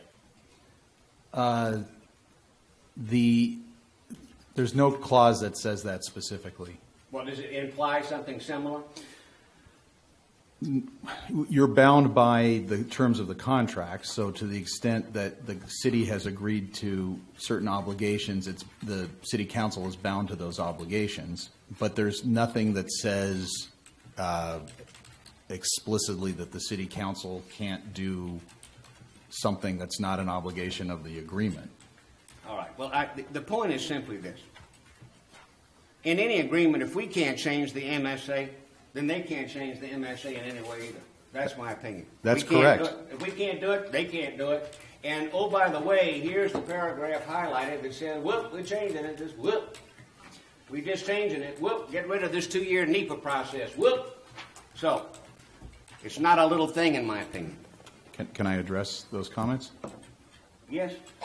So I know you, so I know you're not, I hope, suggesting that I did anything to mislead No, the city council. no, absolutely not. No, absolutely not. I had just heard from multiple people, well, you people are locked in and you can't change it anyway, and that's why I was asking you. No. Again, the city is obligated to honor its contracts. The contract is very specific about what our obligations are and what they aren't, just like it's specific about their obligations and what they're not obligated to do. So you know, we're bound, but we're bound in a limited way. And again, I want to reiterate, there is nothing in the contract, in my view, that prevents us from demanding a stringent environmental review. I think that's not only not prevented by the contract, it's understood that that's what we would expect from the contract. So, you know, we can make that demand, and by the way, any other demand we want to make as part of the negotiation of the compact. All right, that's fair enough. No, and I was not implying anything of that sort. Oh, and let me talk about Mr. Durant for a second. You weren't on the city council at the time, but he did work for the Shoshone tribe. He worked for a rival family of the Shoshone tribe. And one of the issues the city council had to deal with was the Shoshone tribe was very strongly arguing against us retaining him because they were afraid that what they thought would be his animus towards the tribe would poison the well and prevent the deal from happening. But the city council at the time thought that's exactly the kind of guy we'd want to get in here, so that we knew that he would take a very cynical eye, I guess, to their proposals and give us good advice. So we refused to let him go, even though they had required it, and eventually they decided to lump it. So that's the background on that. I do not want to send any letter of any sort to the governor of California, or anyone else for that matter, period, stating that the current Ridgecrest Council supports the casino, because apparently there are folks up here who do not. If anything, we need to send a letter stating that the former council approved this and the new council does not. In addition, regardless of NEPA, it's a federal protection issue, it's within our right as a city to request a full-blown CEQA, not tier, TIPA, toodle-doo, whatever it's called. I don't want tier, TIPA, toodle-doo. Okay? we have our right to request a full-blown sequel. Isn't that what we are doing Right. now? That's what we said we'd do. That's what we All just right. said. Well, I just saying. I am. Let me just say again, because I think there's a lack of clarity on this. The reason they're calling it the tribal EIR is whatever the tribe and the state agree it will be. We can insist that it is identical to CEQA. It will still be a TEIR rather than an EIR because they are not subject to the laws of the state of California. So this would be something that they've waived sovereign immunity on and have agreed to do. You follow me? So the TEIR can be exactly the same as an ordinary EIR. Secret. An EIR, an environmental impact report, is the document Through required by CEQA. Right. So it allows for other things such as negative declarations and mitigated negative, but we want a full EIR that's consistent with the requirements of CEQA. I guess that would be a... Well, that's a fine line to me, though, Mr. Lemieux. We start getting into that not quite sure thing, that subject to debate and interpretation of CEQA's a CEQA to me. And I just don't want anything less than a full-blown, tremendous, I don't care if it takes 2 years, whatever it is. We need a full-blown, not some kind of cut rate thing that cuts the time and races it through. If the city council wants, I can bring in a CEQA expert to review it and certify that it's consistent with the terms of CEQA. If any kind of expert that comes in, I want them to be completely neutral third party and nothing to do with this individual case or this individual trial. Thank you.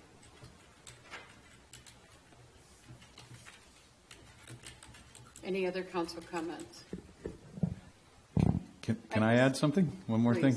You know, it occurs to me, having listened to this conversation, it might be wise to add to the letter something about this issue, because the letter doesn't mention that.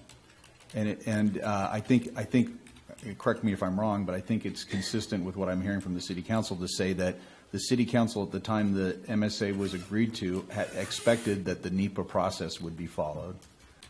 The city council was surprised to learn the NEPA process is apparently not going to be followed, and therefore we want to be involved in this negotiation so that we can ensure that the full environmental impact report is prepared in connection with this project. Is that something that is consensus among the city council? And I would spell out that we would like it to be the full-blown CEQA process, not... Yeah, full-blown CEQA. Right. I would say a process that substantially complies with CEQA, and then we'll figure out, we'll make sure that that's to our satisfaction. We might want something stronger. Are we opening up ourselves? We did not require anybody else in that development to have an environmental impact report. Well, they weren't, those weren't our projects, right? We just sold the land and then people did things with it. Yeah. But this is different. This is a different situation, as everybody keeps reminding us. No. And It's very common that tribes have to go through either the NEPA or the CEQA process. I don't have a problem, if they don't want to do NEPA, I don't have a problem requiring CEQA. But I have a problem with writing a letter saying the previous council approved it, we don't. That's potential to reneging on our agreement, and I think that's going to get us in trouble. I know that CEQA is so much stronger than NEPA, and I am very glad that CEQA is going to be the model under which we operate. I see no reason for us to go whether we support what last council did or last council did. Just ask what last council did or didn't do. Just say we want the process to be the same as the environmental review that's necessitated under CEQA. And I know I've heard several people refer to Mammoth Lakes, and that Mammoth Lakes was had a suit, and a tribe sued them, and they ended up going bankruptcy. And I reviewed that case, and what I found was that was a development agreement. That was not the same thing as this, and that they had made an agreement to make capital improvements on the city, and they paid and made those improvements. And after they had already paid money into the city and made improvements, Then the city tried to block them from building a hotel. And that is why they were sued. So the tribe had already invested money into the city. Well, the tribe is, I don't want to try to argue what they did or they didn't do, but the issue is that dollars were expended and then. Madam Mayor, I think we're treading into We're getting away from where we well, are. we're also treading into discussing potential liability of the Okay. city. So let's, All right, if we have that discussion, it should be for closed session. all right, thank you. So where are we on this? Is there any, I know, but I'm asking here. Is there any other comments from here? Mr. Lemieux, did you want to make some more? That was just my thought, that we send the letter with that, so those sentences added on. Okay. If it would, I'm hoping that it would bring the council together. And we would get to Can we review see them. those before that goes out? Well, I think we want to get the letter out promptly, because I don't really know until I get the letter out, I won't know what the time schedule is. Yeah, but I'm requesting to see the letter. I'd like to see what. Can you email it to I mean, we us? could bring it back at the next meeting. Okay, I would like to do that. Is that too far? Or can I'm you a little not email- concerned that we'd be, I think it's important to get that out before the next meeting. I just don't want, I want to make sure that we're not sleeping on our rights. That's all right. Can we not have it emailed? Well, the problem is because of the Brown Act, I can't circulate it and get, you can see a copy, but I can't get in. Well, that's okay, but I mean, can you let us know when one's available? We'll come meet with you individually if we wish to. Well, I can't get a consensus on the language outside of the meeting. So I could do a new draft and show you it, but I couldn't receive comments and change it based on those comments because we'd be having a serial meeting.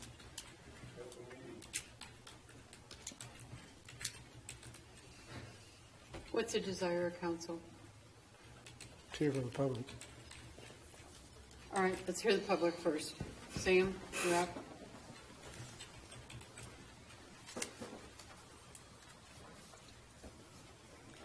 Sophia Merck, Sam. I think it's right to pursue the NEPA process. When the Timbishaw Homeland Act came out, I have 2 volumes of it. It was a legislative EIS down at my office. They did talk about in the event they weren't able to use some of the lands, they would be able to trade it. I signed up on 3 or 4 different occasions to speak in regards to that, but there was a lot of people here at that time, so I didn't get called. And the only night I was called, I wasn't here. But NEPA is about disclosure, and it's about transparency. And under 40 CFR 1308, 1301 through 1308, it talks about what they're supposed to do. And then after that, the BIA, they have their own set of regulations. I believe it's 25 CFR. But if it's the trading of the property, it doesn't have to go through that. However, you might look at not only asking for an EIR, but asking for a joint EIS/EIR, because it's going to be looking at water. It's going to be looking at federal tribes. And they are a recognized tribal tribe, federally recognized. So you really need to have a joint EIS/EIR. I did bring an extra copy of 1301.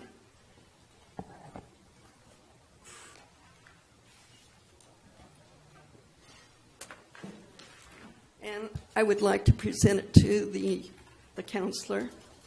And I think you really need to have a special meeting. If you're going to change it, you can call for a special meeting. So, here you go. Thank you, Sam. Next.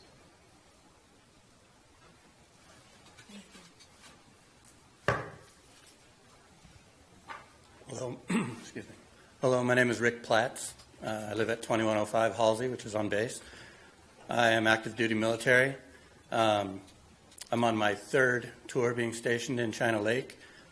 Ridgecrest is near and dear to my heart as I grew up just down the road in Lancaster, but my uncle has owned a business here since I was probably 1 year old.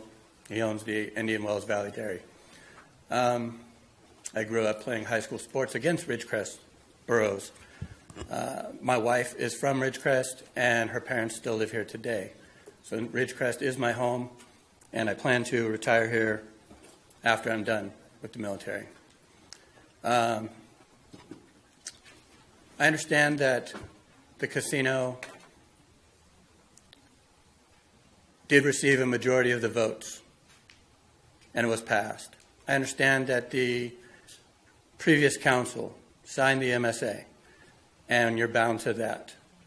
But, like the city, I believe this council is divided on the fate of the casino, if you will. I understand that you're bound, but I would like to remind and encourage the council of their duty to protect all citizens, not just go with the consensus that voted for the casino. And I'm not encouraging you to squash it now, but I would like for you to have a very skeptical eye due to many of the concerns that Mr. Martin just voiced. A lot of sleight of hand, and we're even in the early goings. You know, was there a purchase, or was there a land swap? Is there a NEPA, or is there a EIR, right? It seems to me that some very shady things are already happening, and I'm not saying that you shouldn't go forward, but don't blindly trust, please. The community is depending on you. You all have, the say here. We can get up and speak till we're blue in the face, but ultimately we've voted you in to make the decisions. And there is a majority that I believe voted for the casino due to revenues that may or may not be what we think they are or what certain people think they are. And sometimes dollar signs, make a big difference in people's opinions. I think there's a lot of things that might be negative that come along with those dollar signs, And I would just like, again, to remind you of the responsibility that's been placed on you to protect all the citizens of this community. Thank you. Thank you, sir. Solomon? Solomon Rajaratnam, 605 Suzanne Street. Speaking for myself, not any organization. One thing I didn't understand, the council here, why are they reluctant to go with NEPA? Do we have any answer for that? Are you asking why is it that NEPA doesn't apply?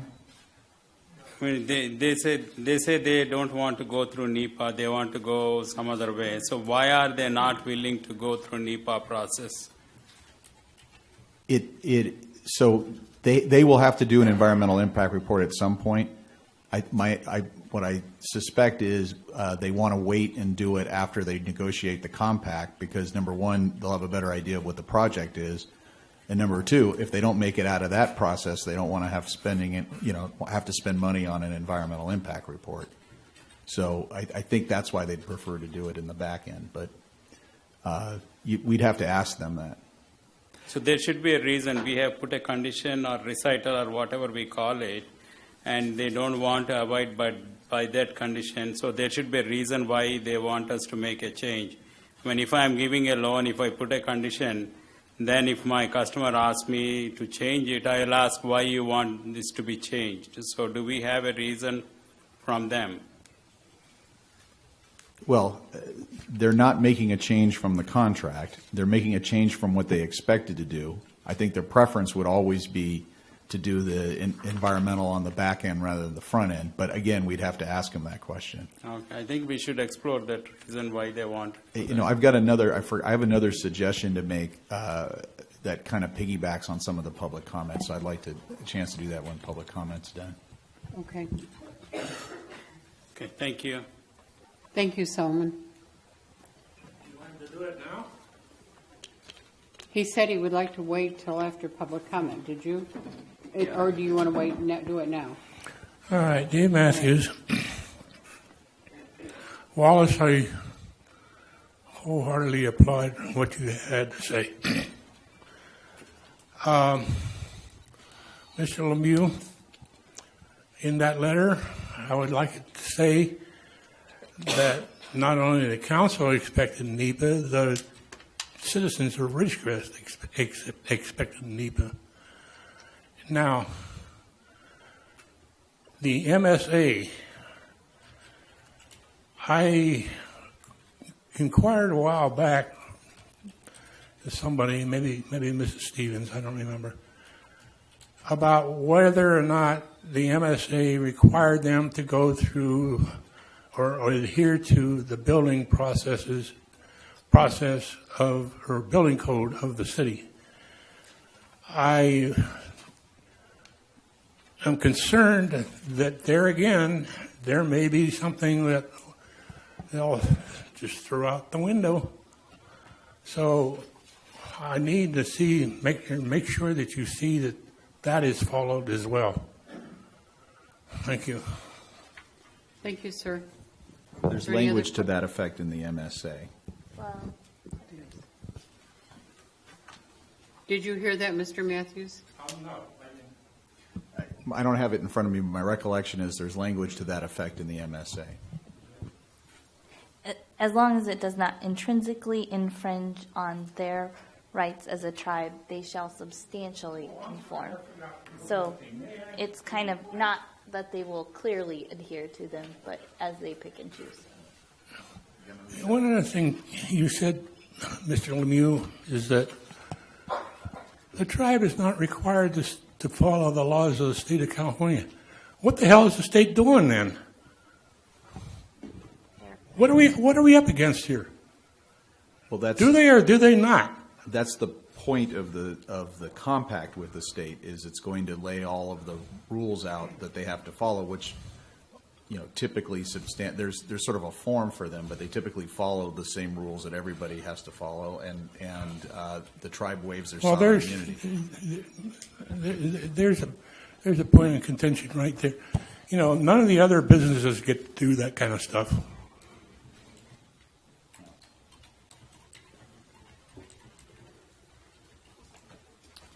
Sean King.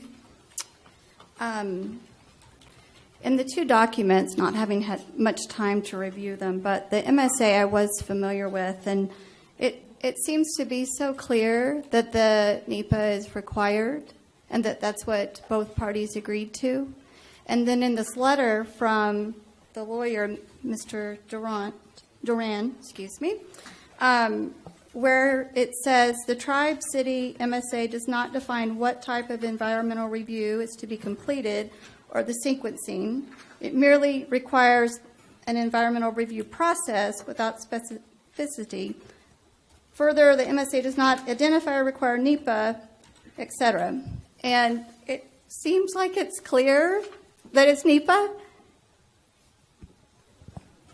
So is that a question for me? I guess it's a question. It's like, why, if they agreed to a specific thing, then now is it the reference to NEPA is contained in the recitals, okay, which is those are those whereas clauses at the beginning. Sure. And it says whereas the tribe expects or will or expects to or something along those lines. So it's laying out what their expectations are at the time of the agreement. Those whereas clauses don't constitute the obligations of the agreement. They describe sort of the state of play at the time of the agreement. So the agreement itself is the now therefore stuff that happens later on, and in that section it's broader as to what the environmental impact document might be. So that's why the tribal lawyer reached the conclusion that it's not an obligation under the agreement. It is, I think, safe to say that it does reflect what our expectations were going into the agreement. Right, and regardless of opinion on the casino project, I appreciate that the council wants to do things right and not to be sued. Obviously, we don't want that, but I have that same expectation for the tribe, and it seems that the lines are already being blurred and that the expectations are not so clear. And many, many times in the meetings, I remember hearing from them, we want to be a good neighbor.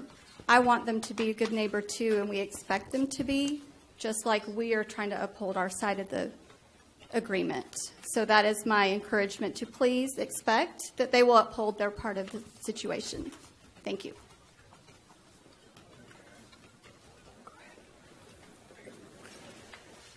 Sir? Yes. I've been trying to listen to this carefully. However, I'd like to clarify one point, if it's even a point that can be clarified. It appears, what's in these documents and what's been said, that the tribe is not going to pursue what is called the fee to trust application now. Is that correct? Yes. So they're going to do something else, and that is known as? Land swap. So they're going to do a land swap. Okay. So I don't know how many hours we all spent in here, and all we ever heard was fee to trust, that I recall. That's not totally true. They did mention land swap several times. Oh, did they slip that in there a few times? Okay. Well, I would hazard to say the ratio of fee to trust to land swap is something like this to this, you know. With respect to that, the fee to trust, process requires these environmental studies and impact reports, and which are in the process. There is comment, and it's not just comment about physical things. There's also comment about social impact to the community that citizens get to make during the process. And all this lawyer hand-waving saying, well, this says that in the recitals, the tribe intends, not expects or anything else, it says they intend to ask the BIA to initiate the federal environmental review process. And we're being told that really just doesn't count, except that, of course, above that it says municipal services agreement, and then everything down there doesn't matter if it's in whereases or not. If I told you, well, whereas I intend to do such and such, and I'm signing this document, and this is all contained in the document that I'm signing my good name to and telling you I'm going to do this, why is it now that we hear the word surprising being used by our attorney? Why are we surprised now? I'll tell you why we're surprised. Because the developer is not doing what they promised us they would do. It's that simple. They're trying to find the easiest way around. And as I recall in my studies of all this, if they do a land swap as opposed to a fee to trust, then they can just grab the land. In a fee to trust, they've got to do these environmental reviews before they get the land turned over to them. And the people get to comment on that. But they, of course, are going to do what's most advantageous to them, not in our best interest. Oh, where did the we want to be a good neighbor go to now? Oh, that's another surprise to us, isn't it? I could have told you long ago they didn't care 2 cents about being our good neighbor. All they cared about was coming in and getting all the money they can grab. And now we see right off the bat, they're doing what's to their best advantage, and forget you, Ridgecrest, and forget you, Ridgecrest citizens. We don't care anything about your best interest. We just want to get this thing in here as fast as possible and start grabbing your money. So I could say, unqualified, if I had run and I was sitting up there as mayor right now, we'd be telling the tribe, you just violated your agreement. We are not going forward with anything because you told us you're going to do this, and now you're saying you're not. So the game is off, and sue us if you want. But we're not dealing with people who mislead and/or flat out lie to us. That's what I would be saying right now, Madam Mayor, and it'd be short and simple. So if you don't want to do that, I fully understand that, unfortunately. I wish you did have the guts to go forward in that fashion against these people and tell them that we're not going to be played with, we're not going to be toyed with, we're not going to be lied to. It should be that simple if you want to represent your citizens properly. Thank you for your advice, sir. Is there any other public comment? Okay. Keith, you wanted to respond? Well, I had a couple suggestions.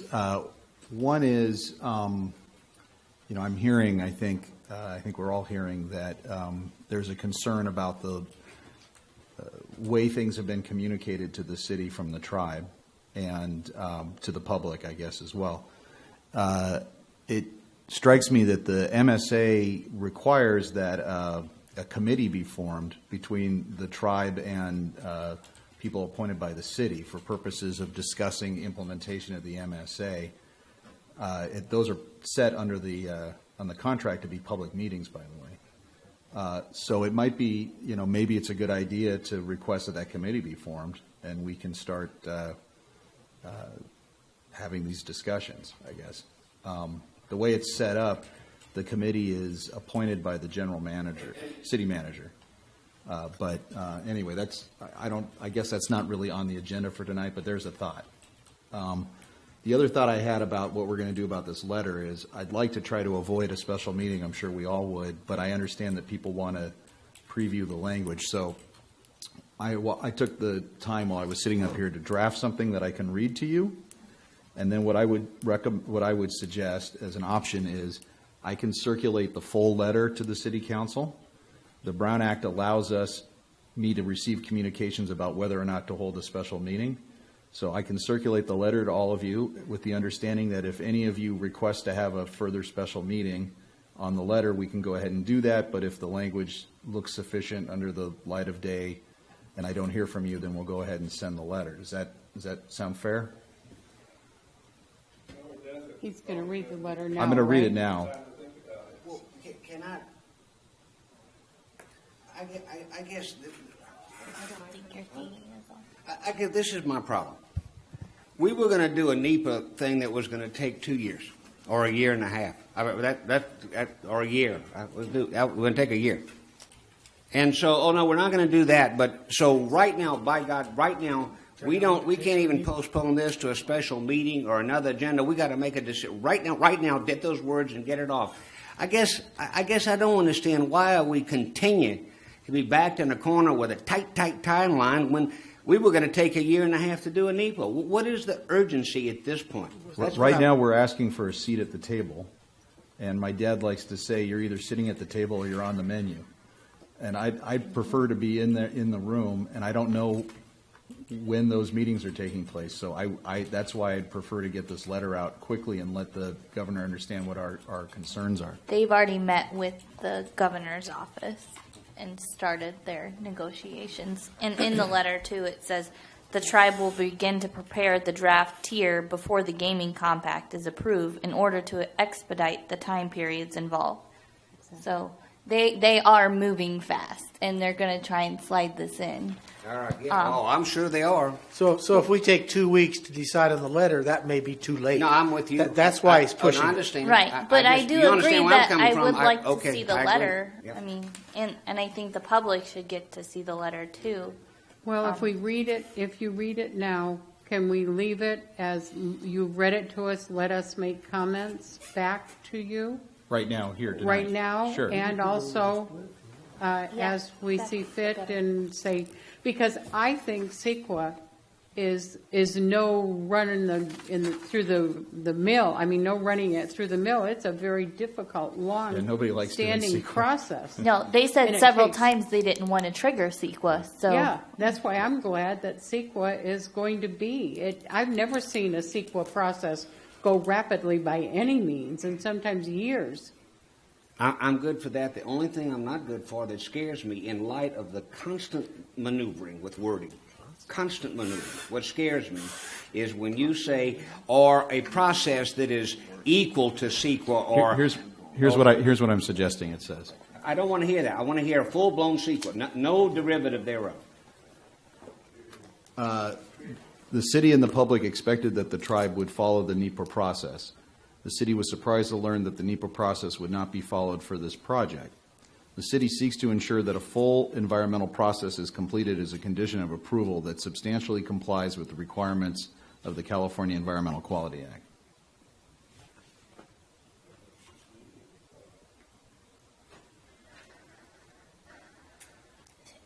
This isn't our final statement on this. All I'm trying to do is, all we're trying to do, this isn't the only thing we're ever going to say on the topic. All I'm trying to do is put a heads up as to why we need to be there or why we think we need to be there. We're not going to be limited in some way. Why would you not say that we are requesting a full-on or full-blown or full something sequel? Why does it have to be massaged like that? Well, I mean, the answer We've is... already massaged the NEPA out of the picture. Right. Poof. Now we're massaging sequel. We might want something that's stronger than sequel. I don't think we... Can we also send a letter to the Secretary of the Interior saying that we entered into this agreement thinking that they would go through NEPA, and we're disappointed to see that the Secretary is authorizing them to avoid NEPA, sorry. So we could have two letters. We have one to the Governor's Office for CEQA and one to the federal government for NEPA. I think that's appropriate, too. I think agree that's with that. appropriate. Yeah. Because we entered into this agreement thinking they were going through the federal process. And so I think that the Secretary of the Interior should know that that was written into our agreement, that we were under the impression NEPA would be gone through, not that they could go through this little checklist. And so I feel like we can write to the state and say we want to see CEQA, and we write to the federal government that we were under the impression they were going through NEPA when we agreed to this. And now they're switching what they're doing. I strongly agree with that. Can we ask, we are asking them to abide by a state California Environmental Quality Act for which they are not bound. Am I understanding that? Other tribes have gone through. Wait a minute. Let me just ask Keith, because if I'm not saying that they can't, that they're not. I'm just asking, can they be made to be bound? If they agree to it. Okay. If they agree with it, is the question then could be, because I think Wallace's idea of massaging the CEQA wording is saying we would like you to agree to a CEQA process, and I don't want to offer them the alternative of a CEQA-like process. Because I like the idea of the CEQA process. I said substantially complies because to lawyers that means there may be a couple. That's a legal term. Yeah, there may be a couple words different, but it's essentially the same thing. But it's not going to a lawyer, right? Well, it's going to the governor's legal counsel, I guess. But if we say CEQA-like, I think that's a lesser process. We're saying basically CEQA. But what about? I know you don't like basically, but I I'm just. I don't like CEQA-like. I'm sorry. Either CEQA or it's some You know kind what? of tier checklist. I'll take out substantially. CEQA process. Yeah. Complies with the CEQA process. Can we? CEQA process. Can we also do the letter to the Secretary of the Interior's office telling them that at the time we formulated this agreement, we were under the impression they were going through NEPA? Yes. Why do we need to do that? I don't. CEQA is harder than NEPA. Because Ms. Merck over here just got up and told us that ideally we would like to see them go through both processes. But it would be probably just the same document. It would be a document that complies with CEQA, which is more stringent than NEPA. The NEPA process is more transparent than the CEQA process, though the NEPA process engages the public more. And so then the CEQA process is more environmental coverage, but the NEPA process is more public coverage. Does that make sense? That's not true. I think, let me share with you why. When you look at all the provisions of the CEQA process, it's virtually everything from, do you have enough air, to does anybody have any agreements on anything? There is nothing that's left out of the CEQA process. No, it's the process in which the public is involved in CEQA versus NEPA. Well, I'm very familiar with the CEQA process, and I'm frankly not that familiar with the NEPA process. I don't represent federal agencies. So I can't tell you what the difference, how similar they are to each other. I could have an expert come in and we could talk about that if you'd like. But I can tell you that the CEQA process requires, the documents to be posted, and there's a public comment period, and then they've got to respond to the public comments and propose mitigation, and that's why it's a long, expensive process. You have to send it to the state clearinghouse, and so the public is very much involved in the CEQA process if they want to be. And the city, I think, will be allowed to make comments too, by the way, which will be exciting, make for some exciting meetings. I would think that we would not be invited to, but we must. Yeah, we will. That is our responsibility. Well, and that was part of why I said, asking that we be a cooperating agency rather, back the last conversation we had, because we don't want to just be notified. We want to be part of the process. That's why being at the table is, as Keith Shouldn't said. that cooperating agency lingo be in this thing you're submitting? I don't think I think just explain to them that we have an issue with the environmental process and we want to come in to ensure it's done to our satisfaction. That's all we need to say right now. We're just trying to get a seat at the table. Right. We're going to have plenty of opportunities to hopefully present our position, and if we don't, then they'll be held to pay. Right. I think that's good, but I still would like to see something sent to the Secretary of the Interior too, but I don't know. Well, let's hear the rest of the public comment, and then let's make a motion, or if we're ready to. Public comment is closed. Why don't you go ahead, because we're probably going to talk about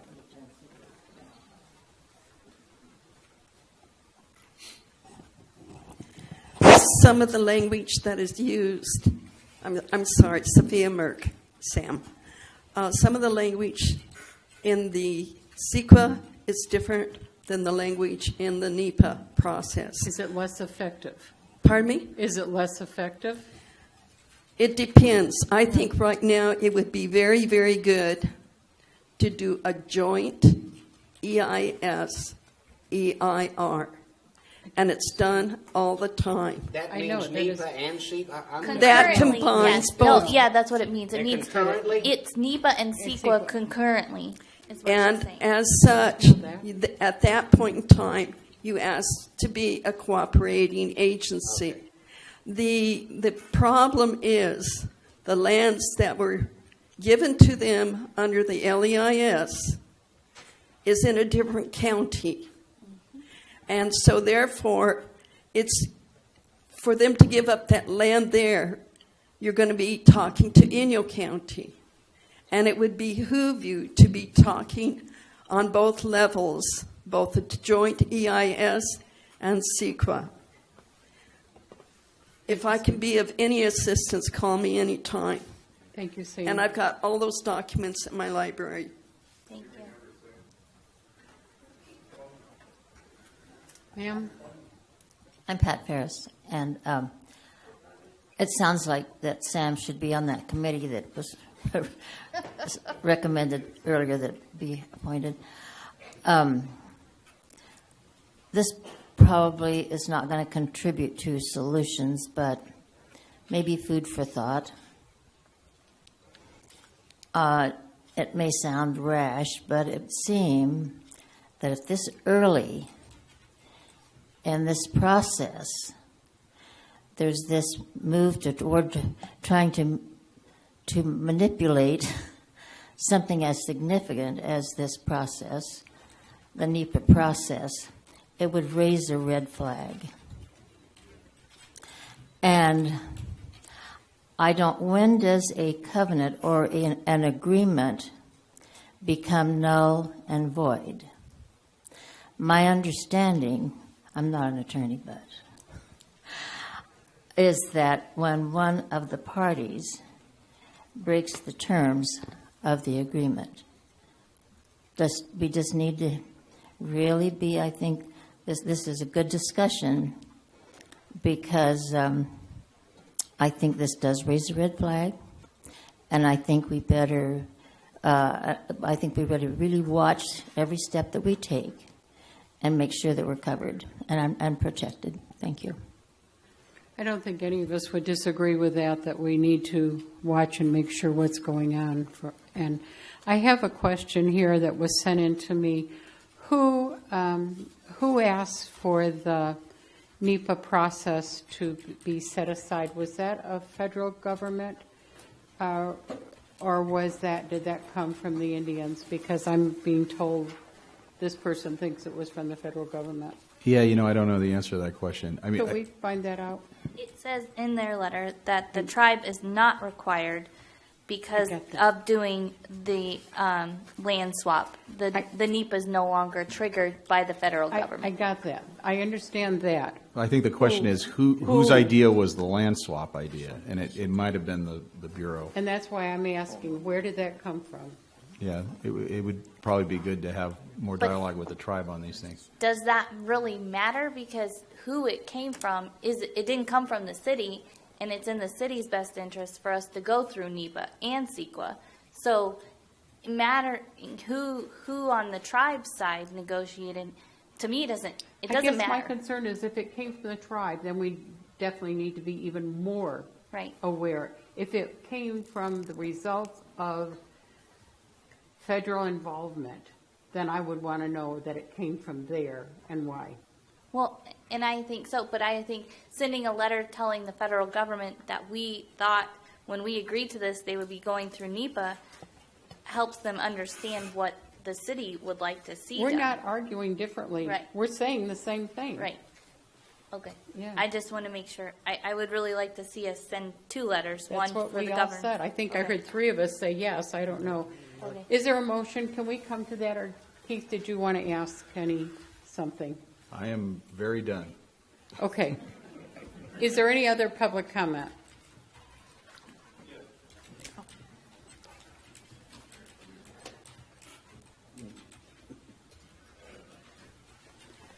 Thank you, Madam Mayor. I'll be real brief. What you just said about, did it come from the tribe or did it come from the government, which would be the BIA? You should understand, we actually had some conversations with BIA people early on in the discussions about the casino. One thing we found out really quick is BIA has an agenda to get these tribes into casinos operating all over the place as much as possible. So when you say, well, did it come from the BIA? As far as I'm concerned, it might as well have come from the government, because those people they're just like, the Indian advocates, basically. And they want to help the tribes get everything slanted to their best advantage. Okay, thank you, sir. Okay. More comment? Okay, thank you. Hi there, Scott Miller, address is on record. I keep hearing about attorneys and all these things, but I haven't heard anybody say they're going to send a letter to the tribe. And you didn't hear anybody say what, please? I'm sorry. No one's going to send a letter to the tribe itself. And one other thing is, Mr. Martin, I don't believe there are attorneys in Las Vegas. I believe it's in Sacramento, and they have one. And the other attorneys are federal from BIA. I believe that to be accurate. Maybe we should invite the tribe to council meetings one time. I don't know if you're just talking to the attorneys and the feds and state, but we're all talking about being good neighbors. Where I come from, I talk to my neighbors. And I don't know if we're having conversations with the tribe or just talking to attorneys. Thanks. Mr. Parsons did send an email Yes. right before the last meeting with a list of questions asking them if they were doing the FIDA trust or land swap process. And they came back with a very vague response. Who's and they? The tribe. Was that sent And to- Nigel White is who The responded. tribe is not Nigel White, though. No, I think the email was from Nigel White. The letter that we received was from George Golson, but Yes. the email that Mr. Parsons corresponded with was with Mr. White. Mr. White is not the tribe, though. Mr. White is He's the developer. He's the developer. He's not the tribe. Right. The He letter sent it. Yes, I believe that the tribe knew that the email was being sent, but Was the tribe? I'm just asking because, like I said, good neighbors talk to each other, and I don't hear. right. I- Well, the developer is who's fronting the money for the project, So Right, but I'm not talking about the developer, I'm talking about the tribe, I'm talking Okay. about George. I'm I talking can about the answer tribe itself. your first comment, though. I think this letter is intended to be CC'd to the tribe, so they'll see the letter. So it's not a direct, it's a, hey, by the way, we're going to do this Well, kind of thing? They know it's coming. I've talked to them about it. So. It just, I keep hearing all this other stuff and like information about Vegas and people, these who's, and I'm not hearing people being very direct and succinct. Like I said, when I talk to my neighbors, I go, hi neighbor, how you doing? What's going on? And maybe because the Brown Acts and all these other laws, we have to talk to attorneys versus the person you need to talk to or the people you need to talk to. I may be wrong, but that's just how I feel about it. our question was very direct last time, if this going to be a fee to trust application or a land swap, and they did not clearly respond. Who is they? Nigel White. Nigel When White we is- clearly asked if That's they the were, developer, not the tribe. he is the representative with the tribe that we've dealt with the most on this thing. Was it CC'd to Mr. Golson? I'm just asking because I don't know. I didn't send the email. It was Gary Parsons, and he's out this week, so I don't So know. we don't know the answer. Yeah, I don't know the answer than that, but I do know that we clearly corresponded with the tribe before the last, Nigel White, before the last meeting, and when we asked for a clear response on what process they were going through, they did not give a clear answer, and the next day was when this land swap process was processed.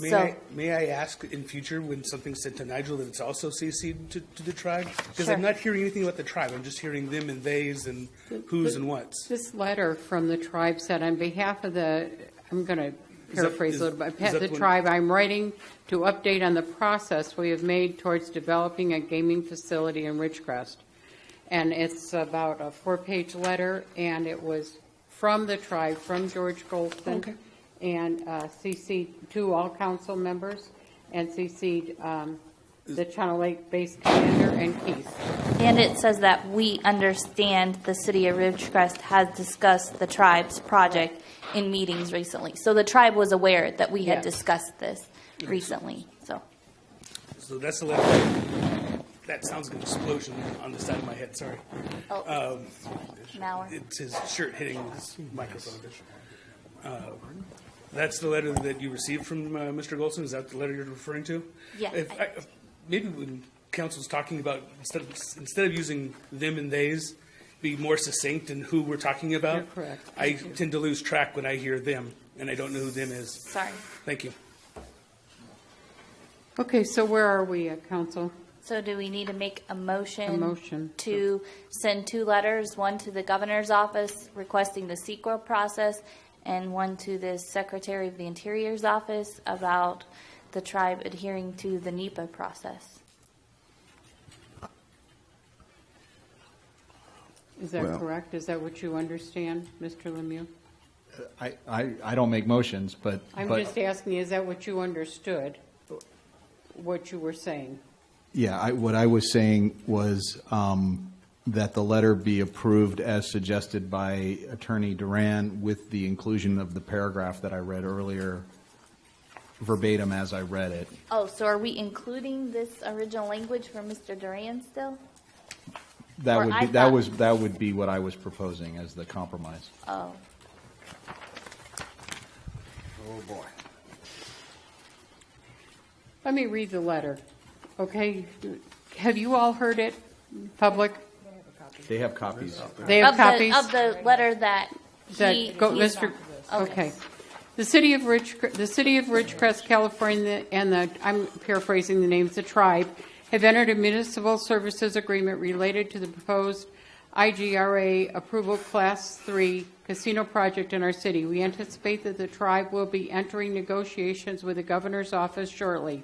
If negotiations have not already commenced. Although the council is supportive of the trust acquisition and casino project, we would like to meet and confer with the governor's office to voice our concerns related to various tribal state compact terms. These concerns relate to the tribal impact review process, etc. Although we understand that these negotiations are confidential and are between the tribe and the governor exclusively, we do not want to be left out of the process. We request to meet, confer with you and the state negotiating team during the negotiation process, specifically prior to the compact being fully negotiated and executed by the parties.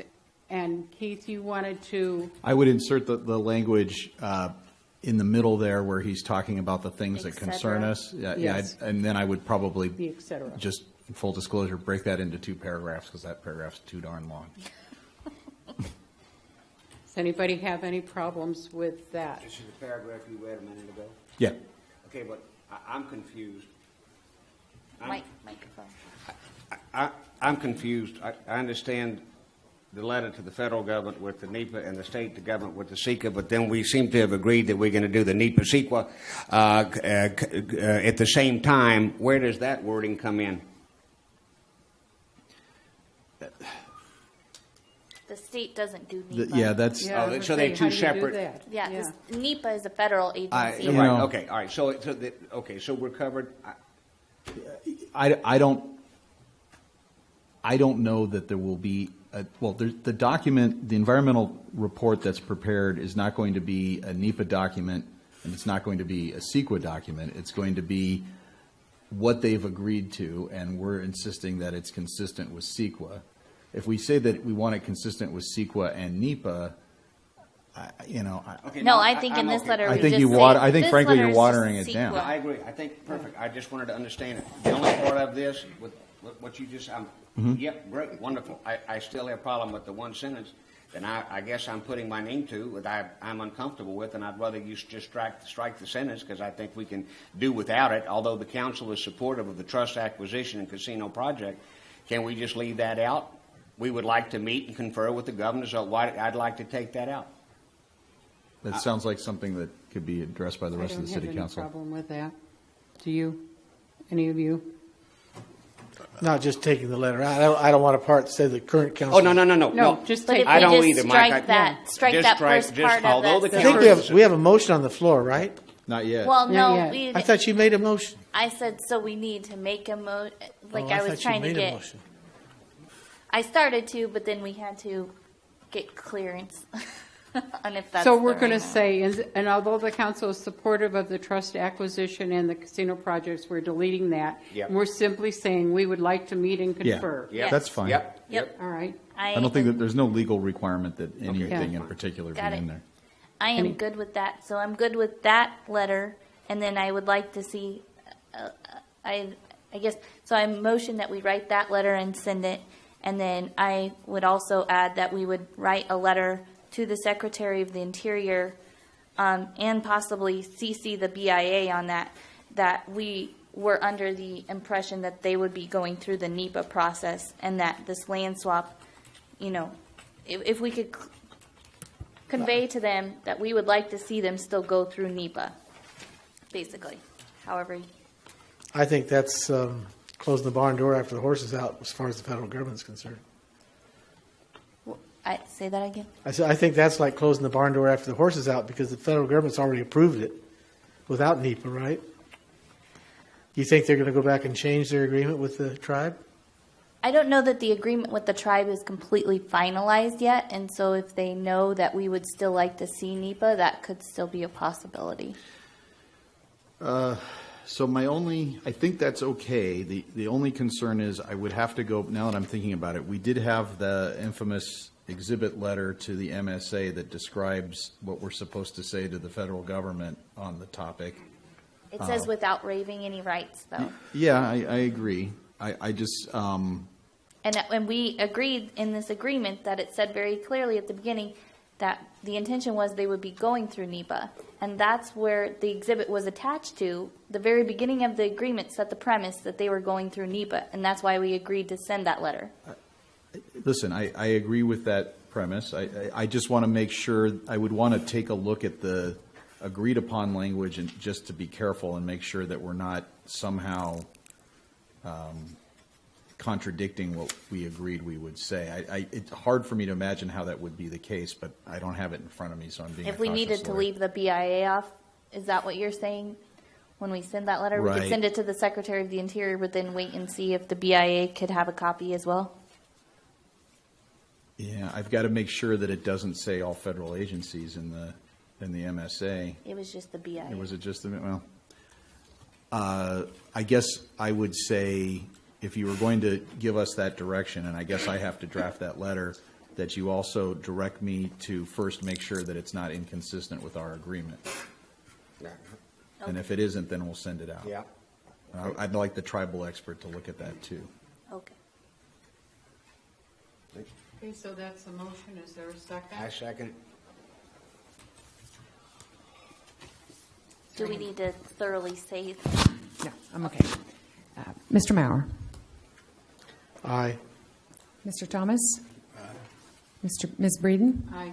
Mr. Martin. Aye. Ms. Stevens. Aye. 5 ayes, motion carries. Okay, is there any other discussion on this topic? No, we already. Okay. Gee. Okay, the next one. Discussion and potential action regarding setting a date for a time for the council workshop. I'm available every weekend in March except for the second weekend. Well, no, the third weekend we have the Blue Angels. Well, that's true. And we have, Okay, so I'm available the first weekend and the fourth weekend. the first weekend is the packed dinner. Is that going to bother us? I think that was on the 3rd, right? The Is that 4th. 4th? But it's a dinner, right? I mean, Yeah. we're going to be meeting during the day, right? Okay, just want to make sure. So the 4th or the 25th? Of what month? March. March.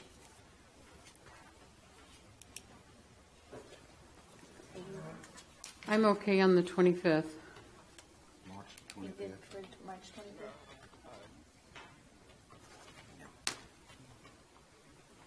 Eddie, are you available March 25th? I'm actually looking at my wife. to Is see. she nodding or yes or no? No? She's Will telling you me check no. my calendar too? My wife's not here. It'll cost you, Wallace. Yeah, I know. All right, So you're not available the 25th then? how about the 15th, No. 14th and 15th of April? Tax day? Day. Why not? If you don't have your taxes Why done not? by then. Yeah. Why not? Oh, that's a Saturday anyhow, because you have until the 17th. See, I'm asked tax attorney here. You know, you can't file on the weekend, so you could have until Monday. 14th and 15th of April. 14th is a Friday. I got Good Friday. It's not Oh. a flex. It's Good Friday. It's Easter weekend. It's good Easter Oh, that's weekend. Easter weekend. Okay. We don't want to do that. I What can was do- wrong with the 1st or the 8th? You were busy? That whole week is Follies Week. Is If what any week? of you were involved in the Follies, and Oh, I know I Follies. am. Oh, okay. And I we were can- out the whole month of February?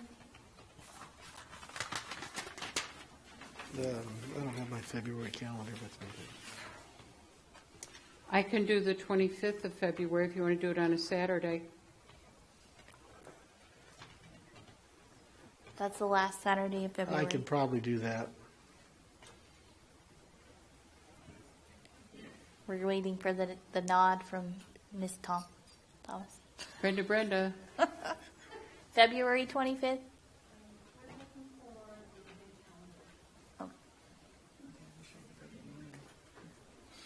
Mr. Wallace, you're available then? Margaret, tell me what to do. No,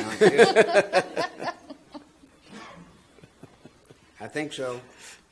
You're going to get made fun of, Eddie. I don't care. I got 33 years in. Well, I ain't gonna mess she's that got to up. look at the church calendar. It's important. I'm not joking. Oh, is that what she's looking at as a church Yeah. calendar? Yeah. She said it's good. Okay. 25th of February, workshop. What time? 10. 10? Okay. I'm checking the calendar. I can't get out of work until after 9:30.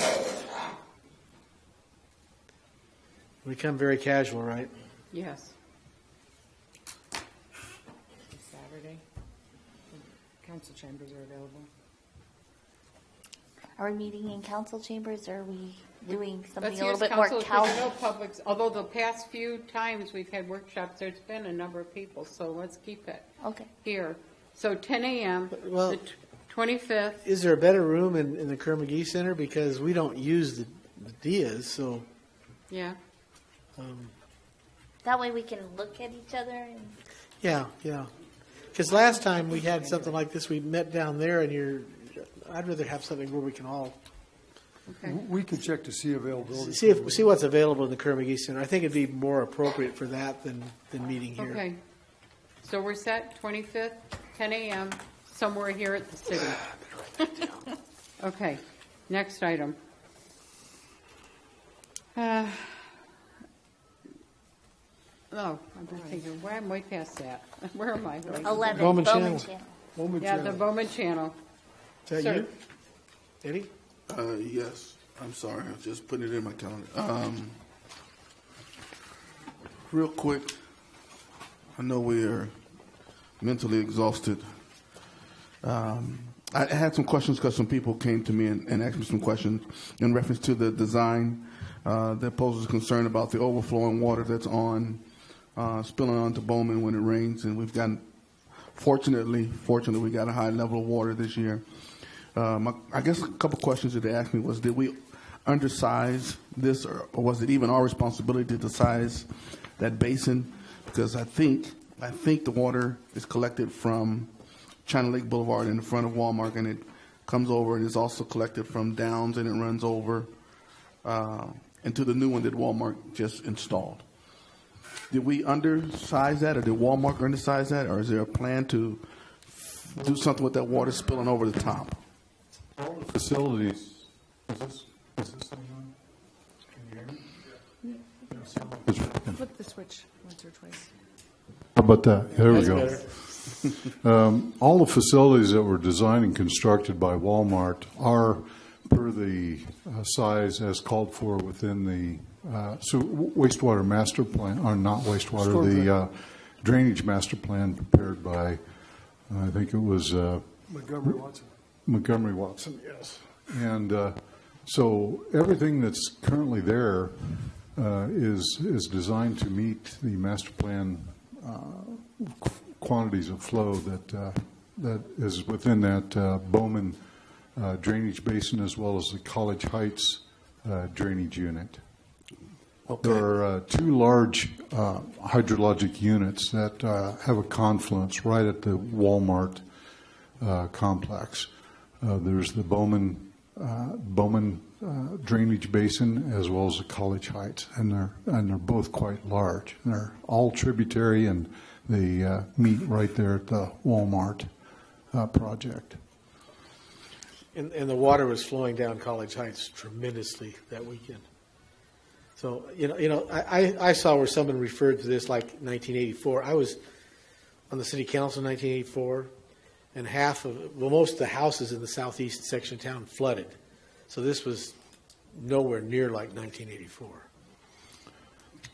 I might also mention that the Bowman alignment, the Bowman Road, as well as what is identified as that hydrologic unit of the Bowman Wash, is identified as the natural water course, and is identified within the FEMA maps as the natural water course for that area. So even if the Walmart facilities were never constructed, we would still see that natural drainage occurring along Bowman Road.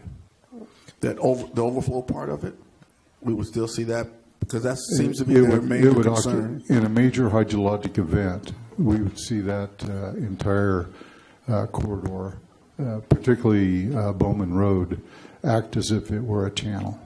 Well, it's important to note that that's not a basin. That's a segment of a master plan channel. And the distinction is until the entire channel is built, is it serves as a detention facility.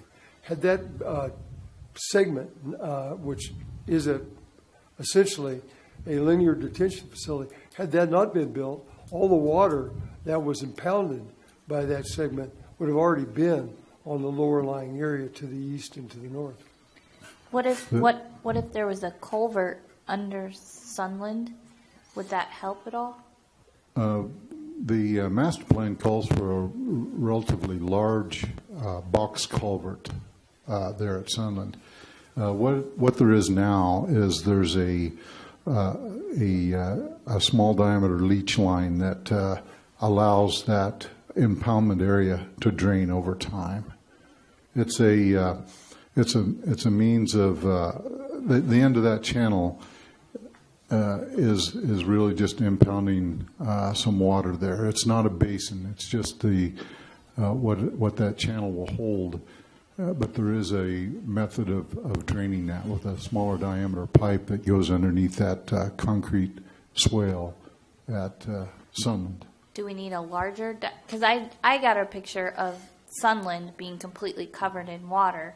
And so if we had a larger pipe there, would that help so that water would not be flooding the road? Well, I think you'd have to clear out all the dirt on the east side there. The Sunland crossing was designed as an overflow. Okay. That Sunland crossing was never designed to carry water underneath that crossing. It's commonly referred to as an Arizona bridge, where natural drainage courses, rather than having some culvert or bridge crossing, the water is allowed to overtop the roadway and continue on. So the Sunland is functioning as designed. It's someday in the future, when funds are available to continue the construction of the Bowman Channel, that crossing will go away. There will be a box culvert there that will continue to convey water. If we were to try to put a culvert under there now, the topography is so flat, the grade is so flat going easterly, you'd probably have to extend. Well, the last time we looked at trying to do that alternative, there was on the order of 1,000 foot of culvert that would have to be extended just to be able to get rid of that water to some point where it would daylight along Bowman Road. Would that be called a California fix and not an Arizona fix? Yeah, we can call it California crossing. Well, alternatively, in terms of the original design for that project, because of drainage concern, the Walmart design engineer actually designed a pilot channel that would be able to actually take that the overflow amount and take it along its natural course. And the pilot channel is much, much smaller as far as its depth and its width than what the master plan would call for, but would have prevented this type of problem. But the cost to take it all the way out following the Bowman Channel alignment was, I keep saying 1.5, but you said, I think you said it was $2 million. Yeah, it's $2 million. I do have the plans for that pilot channel that was considered by the first engineering firm, EDA. It was looked at as an initial effort to try to continue the drainage to continue over to Highway 178. But the cost was prohibitive. It was on the order of $2 million just to construct that pilot channel. But I do have the design. Okay, so the response that the people will hear is that it was sized properly. It's not a basin. That's correct. And yes, that it is we're going not to come a back basin. in size. We're going to may need to come back and put something else additional in there to alleviate the Arizona drainage system that we currently have now. That we can have something that would not be such an eyesore or maybe even hazard to people traveling down Bowman. They could hydroplane on that. Well, Bowman Road is a natural watercourse. It is identified in the FEMA maps that when we have any kind of major hydrologic event, Bowman Road will flood. Do we need and signs? it'll be quite dramatic. And even if those flood control facilities were not there, Bowman Road will flood, and by a great amount of runoff. So, irregardless, the only way to make the problem go away is decide to start building your master plan flood control facilities. Until you have those funds, there's really not much you can do. But understand that this is a natural water course, and that's the way God made it. That's the way she's going to go until we decide to build something other than what God has created. And I would like to comment too, that's actually the first, I guess, that's the first project, if you will, that one little segment of the master plan that's ever been built. And that was from a master drainage plan that was prepared for the city back in 1988. And we had asked, there was a request from McCarthy's office several years ago about what types of funding we'd need for different things. And I prepared a memo that was sent to his office, and it was downscaled considerably, but I remember that drainage was among them as far as for us to move forward with any kind of progress on the actual drainage facilities that were part of the drainage plan.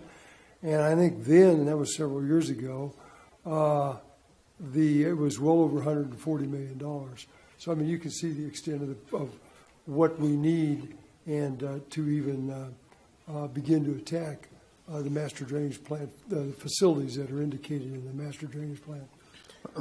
I wanted, hopefully, the public to understand, see what was kind of going on with that because of the concerns that was going on. Because it used to be that all the water ran down to Richmond and Ridgecrest Boulevard, where everything kind of settled at, and you had this major pool that allowed us to do four-wheel driving.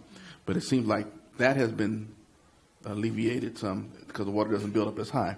So I wanted the people to know that there is a natural flow where the water needs to go, and that we did do, or someone did do a design, and we just didn't make a mistake as a city. Because the questions have come back is that we made a mistake in our designing. Oh, not at all, sir. The process. Without that channel segment, which functions as a linear detention facility, I'll call it, all that water you saw would have already been down there on that low spot, the way it always ponds in the rain. Well, it would have been down there quicker. That's why I call it a detention facility, is all that water was detained. In fact, and without that segment being built, all that water wouldn't have been impounded. It would have already been down there on that lower lying property. I'm pleased the answer to did we make a mistake was no, but I'd like to caution that we probably shouldn't be discussing, go down the trail of potential liability of the city in a non-closed session environment. Do we need signs that this is a natural floodway? During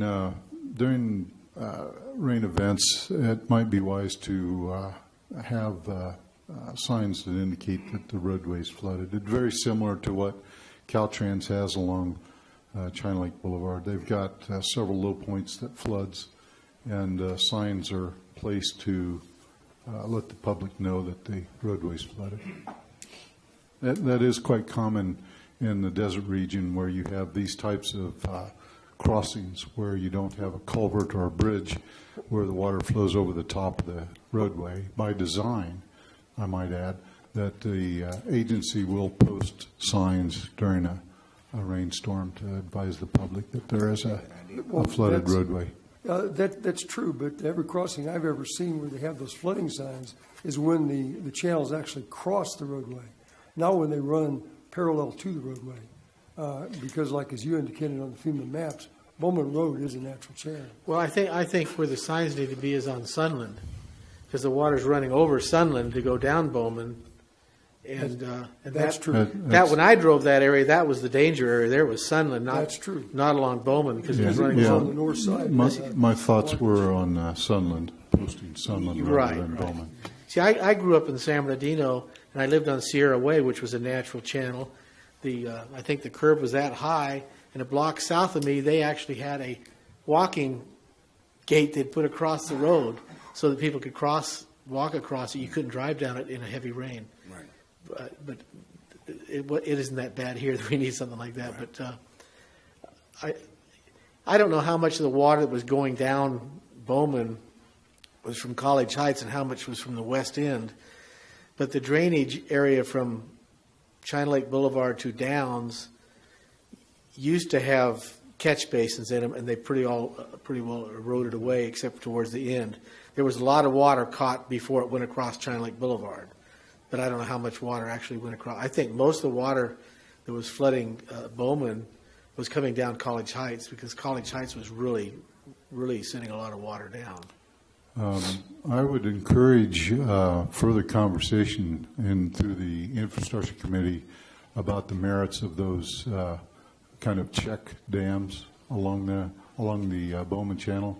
I believe that would have some merit to discuss. If constructed properly, I think they would certainly benefit in alleviating some of the quantity of flow that we see now. That I have to qualify that would be for not necessarily the major hydrologic events, but our minor hydrologic events. It would offer some relief. With Lindsay's okay, do we just put that on the next infrastructure committee? I'd be happy to. Thank you. Similar question, the sprinklers in the Bowman Wash, are they going to be there? Those are only for plant establishment, period. Okay, the plants that are there are by design to eliminate scour. I got that, yeah. And so as soon as the plants are established, that irrigation system is no longer necessary. Okay. Because I know it's been working. I've gone by and seen water coming out of those sprinklers, and the water's going this high, and you'd say, why are we watering there? Is that grass along the bank there where the sprinklers are? Is that what we're growing there? Yeah, it's a special type of plant that will hold the soils in place if we had any type of significant runoff in the channel. It should hold the soils in place once the plants are established and the root system established. Some of that has eroded on the north side there. Yeah, there are some areas that are going to have to be repaired. Those are punch list items on our Walmart project. We have not yet accepted those improvements, by the way, for Walmart. Those are not ours. They're still continuing to maintain those. We will be asked to take ownership of those facilities, but at this time we're still in the punch list or deficiency list of identifying things that need to be corrected, and one of which is the erosion that's occurred at the headwaters of the Bowman Channel and on the College Heights system, as well as at the Sunland discharge over the Summon Road. There's additional improvements that have to be done there to kind of control that flow a little better. But in all fairness, that weekend we had 3 good storms go through here. Yes, we did. I understand over that period there's something on the order of 1.84 inches of rain in the total accumulation.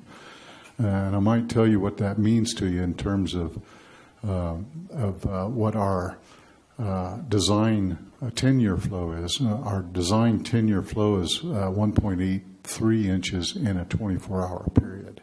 So that gives you an idea of what a 10-year storm would be like. So that's just a comparison as to what a 10-year storm might be over a 3-day storm that only accumulated 1.84. A 24-hour storm producing 1.8 odd inches of rainfall would be a 10-year event. I don't think we've had one of those for a long time. No, we haven't seen any kind of significant hydrologic events, at least in my time here since 2010. Any more discussion, sir? Oh, Sam, are you waiting to speak? Please.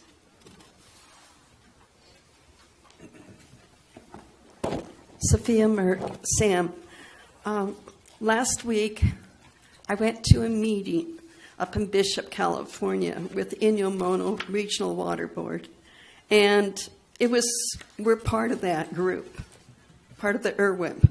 And about 6 months ago, I introduced Holly Alpert to Mayor Breeden and to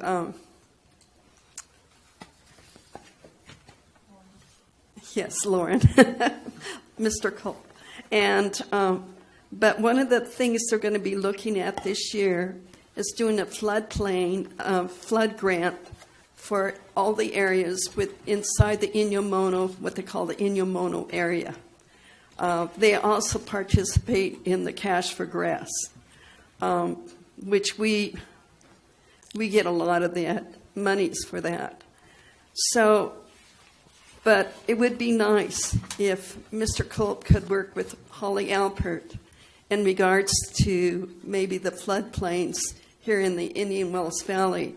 I also was looking through some of the documents that I've looked at over the years, and here's a 1999 flood study of Inyakern, California. I understand this is Ridgecrest, but I also know that water runs downhill.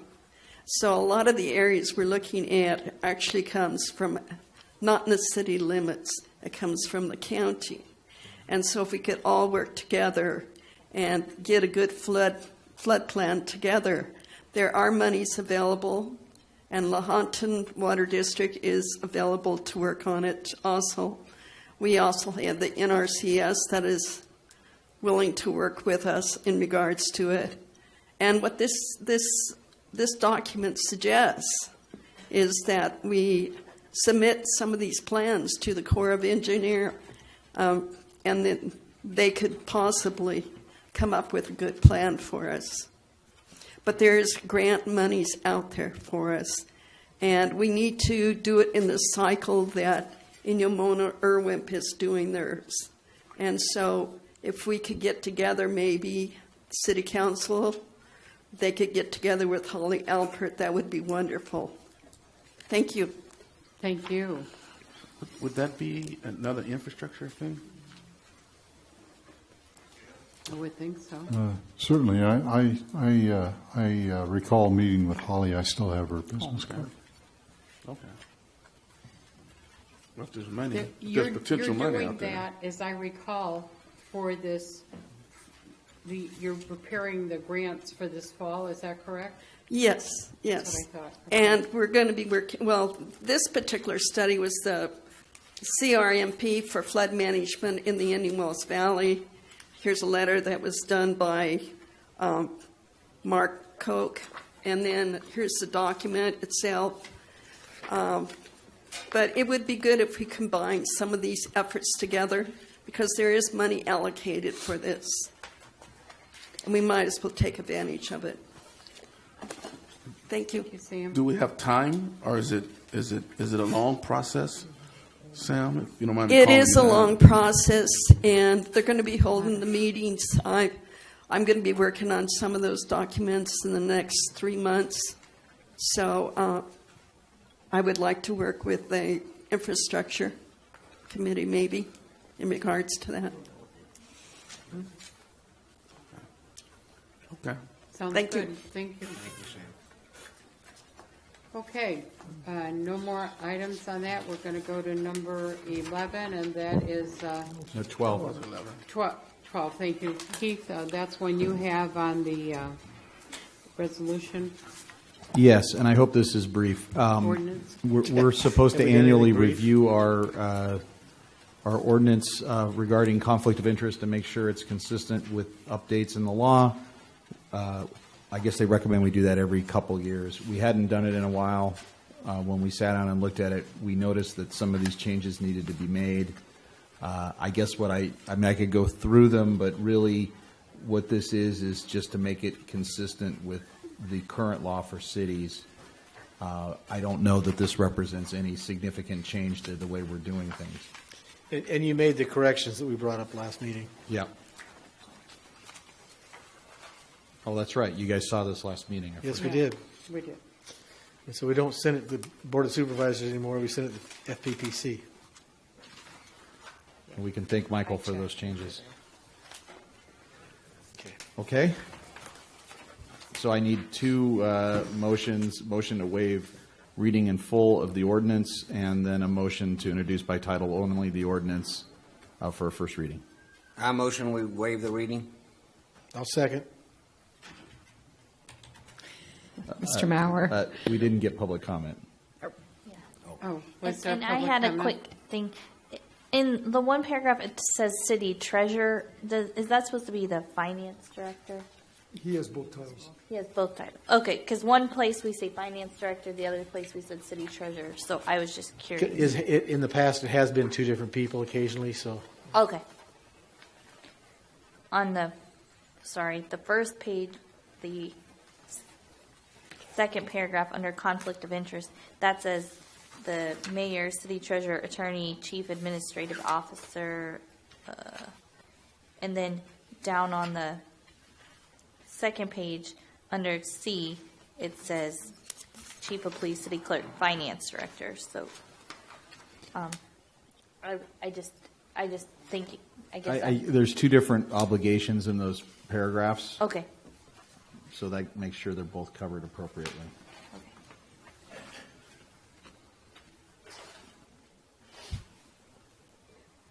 Okay. Thank you. Public. So we had a motion and a second, and we were going to vote. Is there any Public. other? Public He had comment. asked for public I comment. did. I asked if there any public comment. Okay. Mr. Being Mauer. none. Aye. Mr. Thomas? Aye. Ms. Breeden? Aye. Mr. Martin? Aye. Ms. Stevens? Aye. 5 ayes, motion carries. Okay, the next item. You had another Made the motion. second Oh, the motion. Second motion to by title only, approve for first reading. I move that we approve the first reading. Second. Mr. Mauer? Aye. Mr. Thomas? Aye. Ms. Breeden? Aye. Mr. Martin? Aye. Ms. Stevens? Aye. 5 ayes, motion carries. Okay, and we are going to recognize that our attorney is leaving us right now. Good night. Good night. Keith. Okay. The next item is committee report, City Oregon Services Committee. We meet next week, right? Next week. Next week. Okay, infrastructure. We did meet. You want to give the report or you want me to? We had 5 items on the agenda. First one was appointment of chair and vice chair, and I was appointed chair and Lindsay vice chair. Second item, we got a presentation by the chief of police on the secured parking lot project that we're talking about behind City Hall here. It's actually going to have gates at both ends shutting off so people can't drive all the way through because we're having a little bit of problem with that. There was discussion about that when this thing first came up a few months ago. And when I leave Bank of America now, I go down around, people are saying they go that way to get that way, but you can go down around the Parks and Rec and get back over there anyway. So anyway, they're proceeding on that, and they have a map, but I didn't bring the map with me. The third item we discussed was the assessment district on Triangle parking lot. We had a lot of discussion on that. We had some questions about some items that came up, and staff was going to look into those and see. The owner of the hotel there wants us to pay the cost of redoing the parking lot and then take it over from there, and I don't think we're going to do that.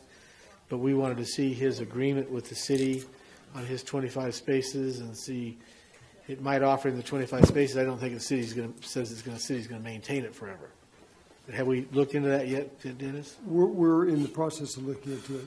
We have some information, but not. Oh, there's the map, so you can look and see what.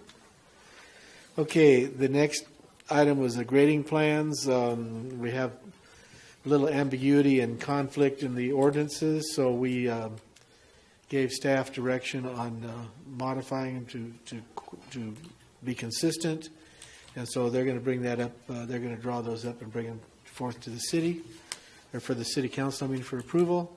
Is that at the next meeting? What's that? Is that on the 15th? For which one? The grading ordinances? That's got to go through the city attorney, doesn't it? Yeah, it does. Because that's a change in the municipal Because code. it's an ordinance, yes. Yeah, it's an ordinance, so.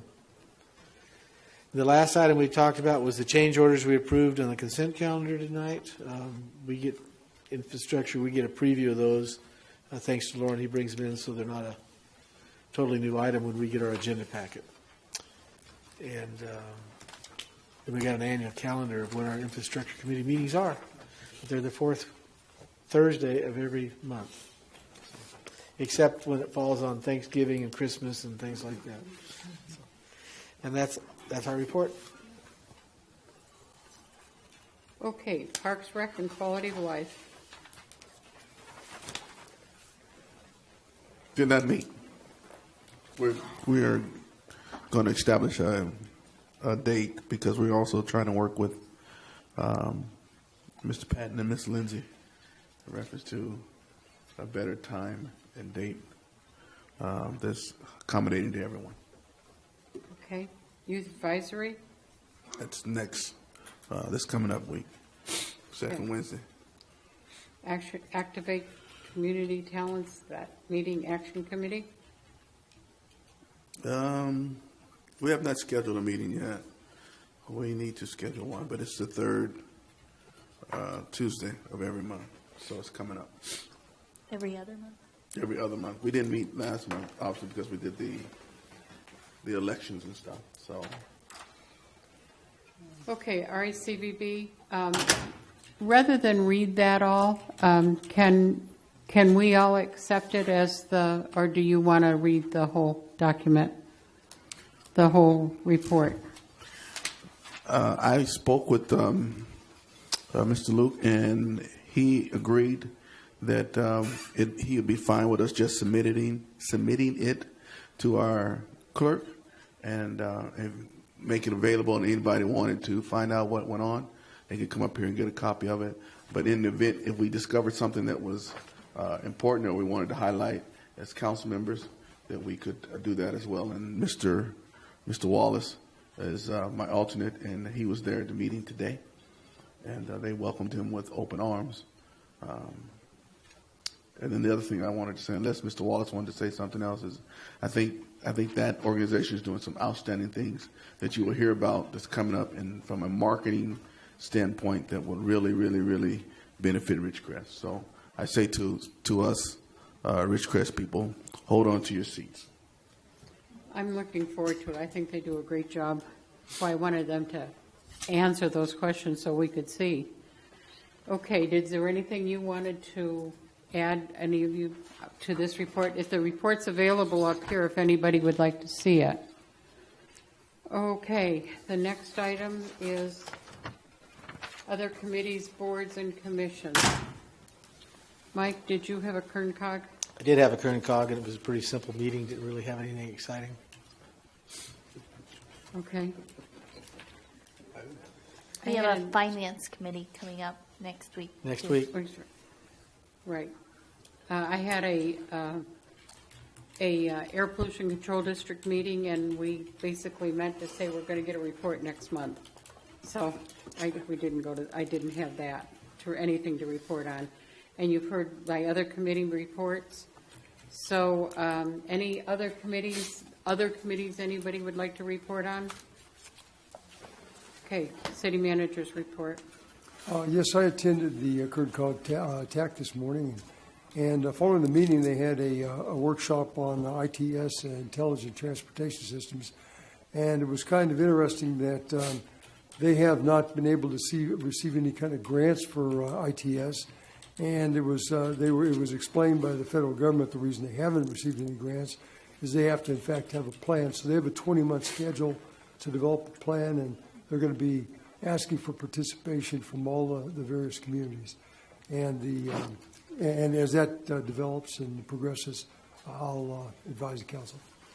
What is that, Dennis? Well, it can be a lot of things, but first of all, it's a lot of data collection. Then it's a communication, it's integration and interfacing with different agencies so that we know about road closures, we know about where there's traffic. Now, we don't have the problems LA has, but it's everything from the changeable message signs to kiosks to applications on your smartphone to tell you if the transit system's on time. It's anything that involves communicating with the public as to what's going on as far as transportation. And it's intermodal. It doesn't apply necessarily to vehicles as opposed to transit, as opposed to, trains, bicycle, whatever. So. Okay, thank you. Okay, future agenda items. Mike?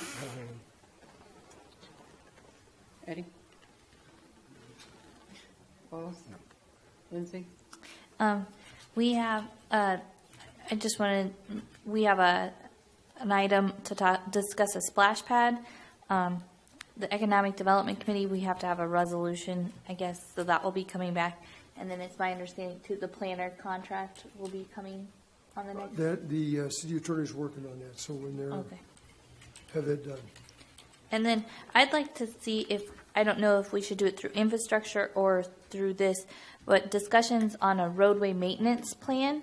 I know we have a pavement management study, but the roadway maintenance plan is actually a plan laying out how we make sure that we are taking care of our roads so that we don't have to just replace roads all the time, but making sure that we maintain them and see longer lifespans. That's what we do as part of our pavement management system. Okay. It seems like it's a little different, but okay. So the pavement We management can discuss it. plan, when's it coming?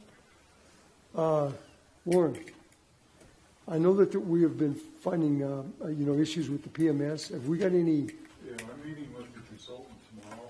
and we'll get We've been proof testing the data that they've acquired, and there's some discrepancies. We're working that out with the consultant. The body of the text is fairly well complete.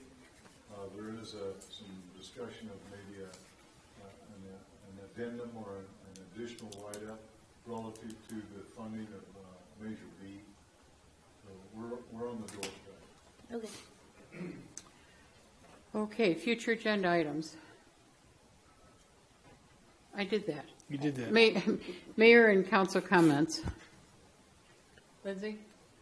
I'm good. I'm good. Oh, I did have one thing. Sorry. I wanted to say thank you to the finance department for their hard work recently in putting together the CAFR, because I know that was a big effort for them. So thank you, finance department. We will have that item on the agenda 15th of March? The 15th of March, right. Okay. I would like to make an announcement. I know some of you have seen that BRAC announcement that's come out, and it's a bill that is being introduced in the federal government regarding looking at BRAC, and the discussion that in one of the articles was that I sent around to all of you was that Norco and Channel Lake were particularly of concern. And so I sent a letter to Congressman McCarthy asking where we are on this and what is being done, and I expect to see a letter back or some verbal response in the next couple of days. I also know that the Board of Realtors did the same thing. And everyone is, everyone, many people are making comments that this may not be as bad as it looks, and so let's just, before we panic, let's look at it and see what it means to us and Channel Lake. So as soon as I get something back, I'll send it out, and I'm sure it's going to go to the newspapers too. So, sir. One quick thing, Madam Mayor, and that is to piggyback on what Councilman Stevens said about the CAFR report, the 179 pages.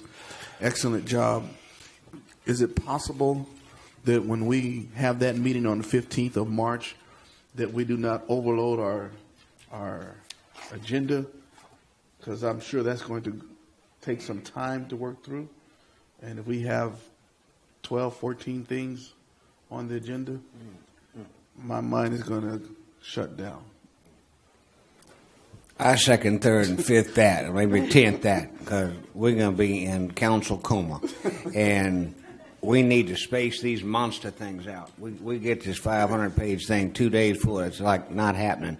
So thank you, Eddie. You're welcome, sir. That's all I have. Mike? I don't have anything. Okay, next Sorry. item is adjournment. So moved. We're adjourned. Thank you all.